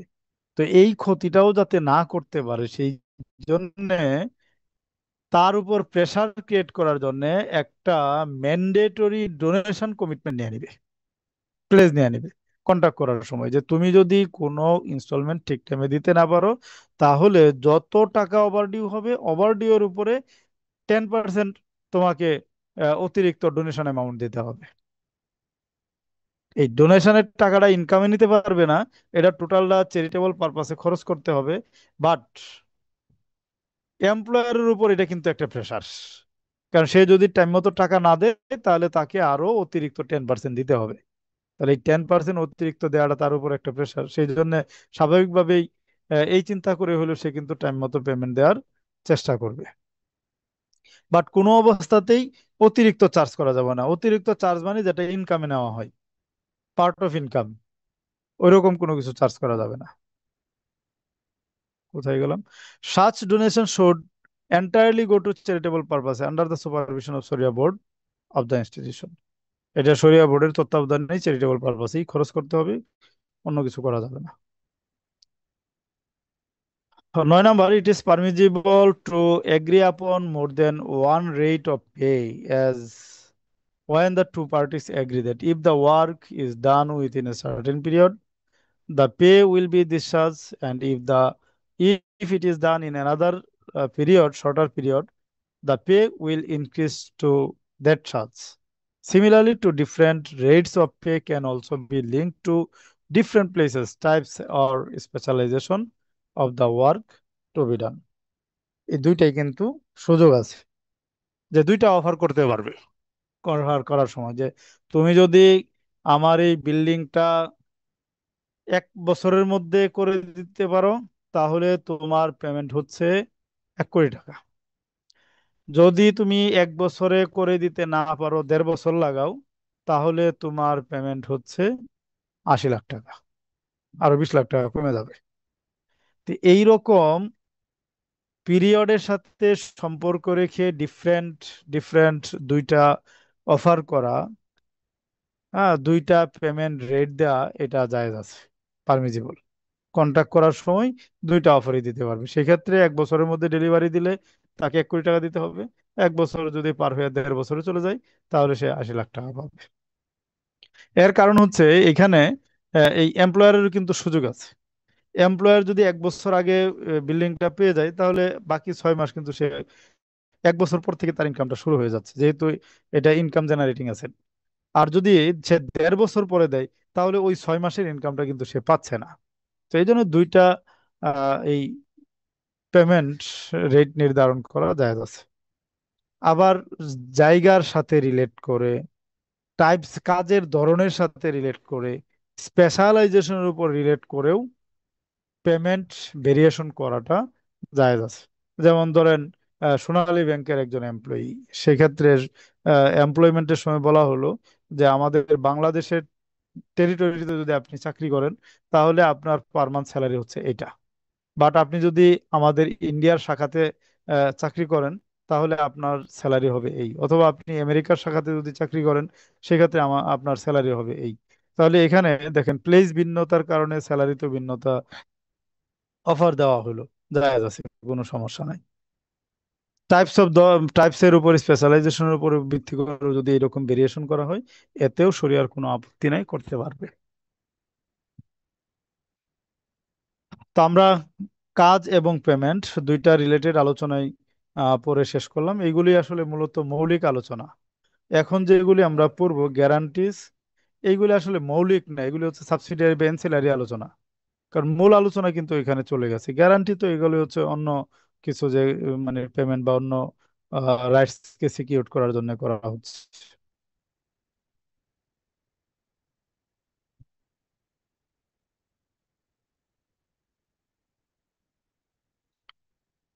তো guarantees for provision of the pay and the service, payment এবং সার্ভিস, এই দুইটাকেই সিকিউর করার জন্য গ্যারান্টি চাওয়া যেতে পারে। যেমন এমপ্লয়ার কাজের গ্যারান্টির বিপরীতে গ্যারান্টি চাইলো, কাজের বিপরীতে গ্যারান্টি, সে যে কাজটা করবে ঠিকঠাক ভাবে এটার জন্য গ্যারান্টি চাইতে পারে। আবার এমপ্লয়ি তার পেমেন্টটা ঠিকভাবে পাওয়ার জন্য এমপ্লয়ারের কাছ থেকে গ্যারান্টি চাইতে পারে। 6-1, the employee has the right to obtain the permissible guarantees in their different forms so as to document his eligibility for receiving the pay. দেখেন এমপ্লয়ি কাজ করার পরে সে যদি চিন্তা করে যে আমি কাজটা করে দেওয়ার পরে ঠিকঠাকভাবে যদি পেমেন্ট না দেয়, এখানে সে ইনসিকিউর ফিল করে, সেক্ষেত্রে সে এমপ্লয়ারকে বলতে পারে আপনি একটা গ্যারান্টি দেন। তাহলে পারমিজিবল গ্যারান্টি এই পারপাসে নিতে পারবে। ডিফারেন্ট ফর্মস বলছে এই জন্য, মানে গ্যারান্টি রিলেটেড যত ফরমেশন আছে, আপনারা 39 নম্বর স্ট্যান্ডার্ড পড়েছেন, সেখানে সিকিউরিটির যত নেচার আমরা পড়েছি, সকল নেচারের এই সিকিউরিটি সে নিতে পারবে। Likewise the employer has also the right to obtain such guarantee for receiving indemnity in case of any ট্রান্সগ্রেশন or negligence or breach of the contract from the part of the employee. ঠিক vice versa, এমপ্লয়ারও guarantee চাইতে পারে এমপ্লয়ির কাছ থেকে। কারণ employee যদি এই misconduct করে, ট্রান্সগ্রেশন করে এবং এর মাধ্যমে যদি ক্ষতি হয় এমপ্লয়ারের, ওই ক্ষতিটা সিকিউর করার জন্য তার কাছ থেকে গ্যারান্টি চাইতে পারে। যেমন প্রাইভেট এমপ্লয়ি ইচ্ছাকৃত যদি প্রতিষ্ঠানের ক্ষতি করে বা ব্যক্তির ক্ষতি করে, এমপ্লয়ারের ক্ষতি করে, সেই ক্ষেত্রে ক্ষতিপূরণটা তার কাছ থেকে আদায় করার জন্য গ্যারান্টি নিতে পারবে। The ruling here in fact similar to that documentation and collateralization securityship transfer of right and set off. অর্থাৎ সেট অফে আমরা যা পড়ে আসছি, এই হাওয়ালা অধ্যায়ে সিকিউরিটি রিলেটেড যে আলোচনা করে আসছি, তারপরে 39 নম্বর স্ট্যান্ডার্ডে যত ধরনের বিষয় আমরা পড়ে আসছি, এবং ওইখানে যে সকল ডকুমেন্টেশনের কথা বলা হয়েছে, এই সবগুলি এক্ষেত্রে প্রযোজ্য হবে। দেখেন এখানে এই যে 5 নম্বর স্ট্যান্ডার্ডকে হাওয়ালাও করা হয়েছে। 5 নম্বর স্ট্যান্ডার্ড তো মূলত গ্যারান্টি রিলেটেড, ওই টোটাল বিষয়গুলোই এখানে প্রযোজ্য হবে। 6-2, it is permissible to state in the contract that the pay has to be made in advance, deferred or installments in case of premature termination of a contract in which the pay has already been made in advance। দেখেন প্রথমে বললো, এটা তো আমরা অনেকবারই পড়ে আসছি, অ্যাডভান্সও হইতে পারে, ডেফার্ডও হইতে পারে, বাই ইনস্টলমেন্টও পেমেন্ট হইতে পারে। তবে অ্যাডভান্স পেমেন্ট দেওয়ার পরে যদি প্রিমেচিওর টার্মিনেশন হয়, 5 বছরের জন্য নিয়োগ দেওয়া হয়েছে, টাকাটাও শুরুতেই দিয়ে দেওয়া হয়েছে, অথবা ধরেন 5 বছর বাদ দিলাম, এটা যেহেতু লং ডিউরেশন, 1 বছরের জন্য কাউকে নিয়োগ দেওয়া হয়েছে, 1 বছরের টাকাটাই বছরের শুরুতে দিয়ে দেওয়া হয়েছে, বাট 6 মাস পরে কোনো একটা কারণে তার সাথে চুক্তিটা টার্মিনেশন হয়ে গেল, বাট 1 বছরের টাকা কিন্তু দিয়ে দেওয়া হয়েছে। কাজ করছে সে 5 মাস, এরপরে টার্মিনেশন হয়ে গেছে। সেই ক্ষেত্রে the two party should resort to settlement. সেই ক্ষেত্রে দুই পক্ষ মিলে একটা সেটেলমেন্টে পৌঁছতে হবে, যে টাকাটা দিয়েছে, 5 মাস কাজ করছে, 5 মাসের একটা ভ্যালু নির্ধারণ করে সে রেখে দিবে, বাকি টাকাটা ফেরত দিয়ে দিবে। When the employee accepts any period of delay for pay that has to be settled in advance, such acceptance should be considered as a respite which the employee has willingly granted to the employer.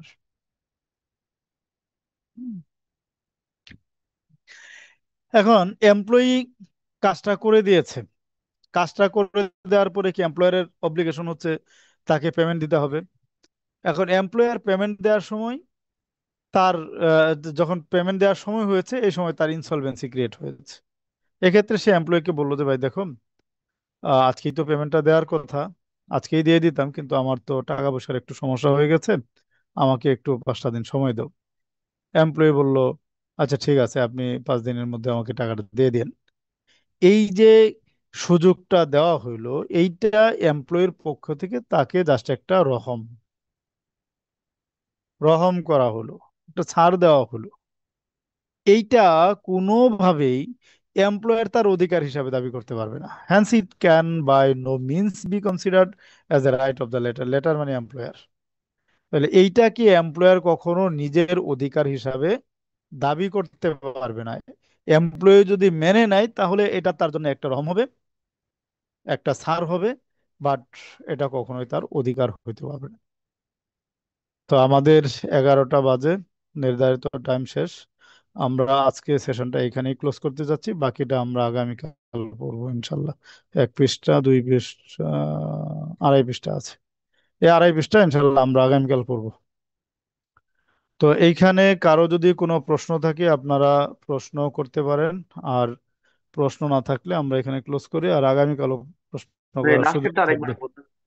আর এখানে আপনারা যেহেতু বের হয়ে যাচ্ছেন, আমাদের অবশ্যই একটু রেজিস্ট্রেশনের সারাদিন। রেজিস্ট্রেশনের টাইম কিন্তু পার হয়ে যাচ্ছে, আর মাত্র 2 দিন আছে। আপনারা কাগজপত্রগুলি সব রেডি করে জমা দিয়ে দেন। টাকা জমা দেওয়ার জন্য 22 তারিখ পর্যন্ত সুযোগ আছে, কিন্তু কাগজপত্র জমা দেওয়ার ডেট কিন্তু 20 তারিখ। আমি আবারও বলছি, আপনাদের পার্সোনালি কারো যদি টাকা পয়সা 22 তারিখের মধ্যেও ম্যানেজ করতে সমস্যা হয় সেক্ষেত্রে আমার সাথে পার্সোনালি যোগাযোগ করবেন, কিন্তু চেষ্টা করেন 22 তারিখের মধ্যে দিয়ে দেওয়ার জন্য। আর সবচেয়ে ভালো হয় 20 তারিখের মধ্যেই টাকা এবং কাগজপত্রগুলো যদি একসাথে দিয়ে দিতে পারেন। টাকা দিয়ে দিবেন, দিয়া জমার প্রুফ, যদি ব্যাংকে ক্যাশ জমা দেন তাহলে জমার স্লিপ, অনলাইনে দিলে সেই অনলাইনের স্লিপটা, বা ট্রান্সফার করলে ট্রান্সফারের ডকুমেন্টটা, এটা সাথে স্ক্রিনশট সহ দিয়ে দিবেন। আর আমাদের যে রোডস একাডেমির মেইল আইডিটাও দেওয়া আছে, আইএফএ কনসালটেন্সিকে যখন মেল করবেন, মেল করার সময় রোডস একাডেমির ইমেলটাকে আপনারা এতে রাখবেন, সিসিতে রাখবেন। এত করে আমরাও বিষয়টা তদারকি করতে পারবো ঠিকঠাকভাবে তারা কাজগুলো করছে কিনা। তবে এদের সার্ভিস ভালো, তো আশা করি আপনাদের কোনো কিছুতেই সমস্যা হবে না। আর কেউ যদি এখনো কনফিউশনে থাকেন রেজিস্ট্রেশন করবেন কি করবেন না, দেখেন এটা আমাদের অতীত অভিজ্ঞতা থেকে বলতেছি, আপনি 100% কনফিডেন্স নিয়ে কখনোই পরীক্ষা দিতে পারবেন না। আপনি যদি 1 বছরও সময় পান দেখবেন আপনার কনফিডেন্সের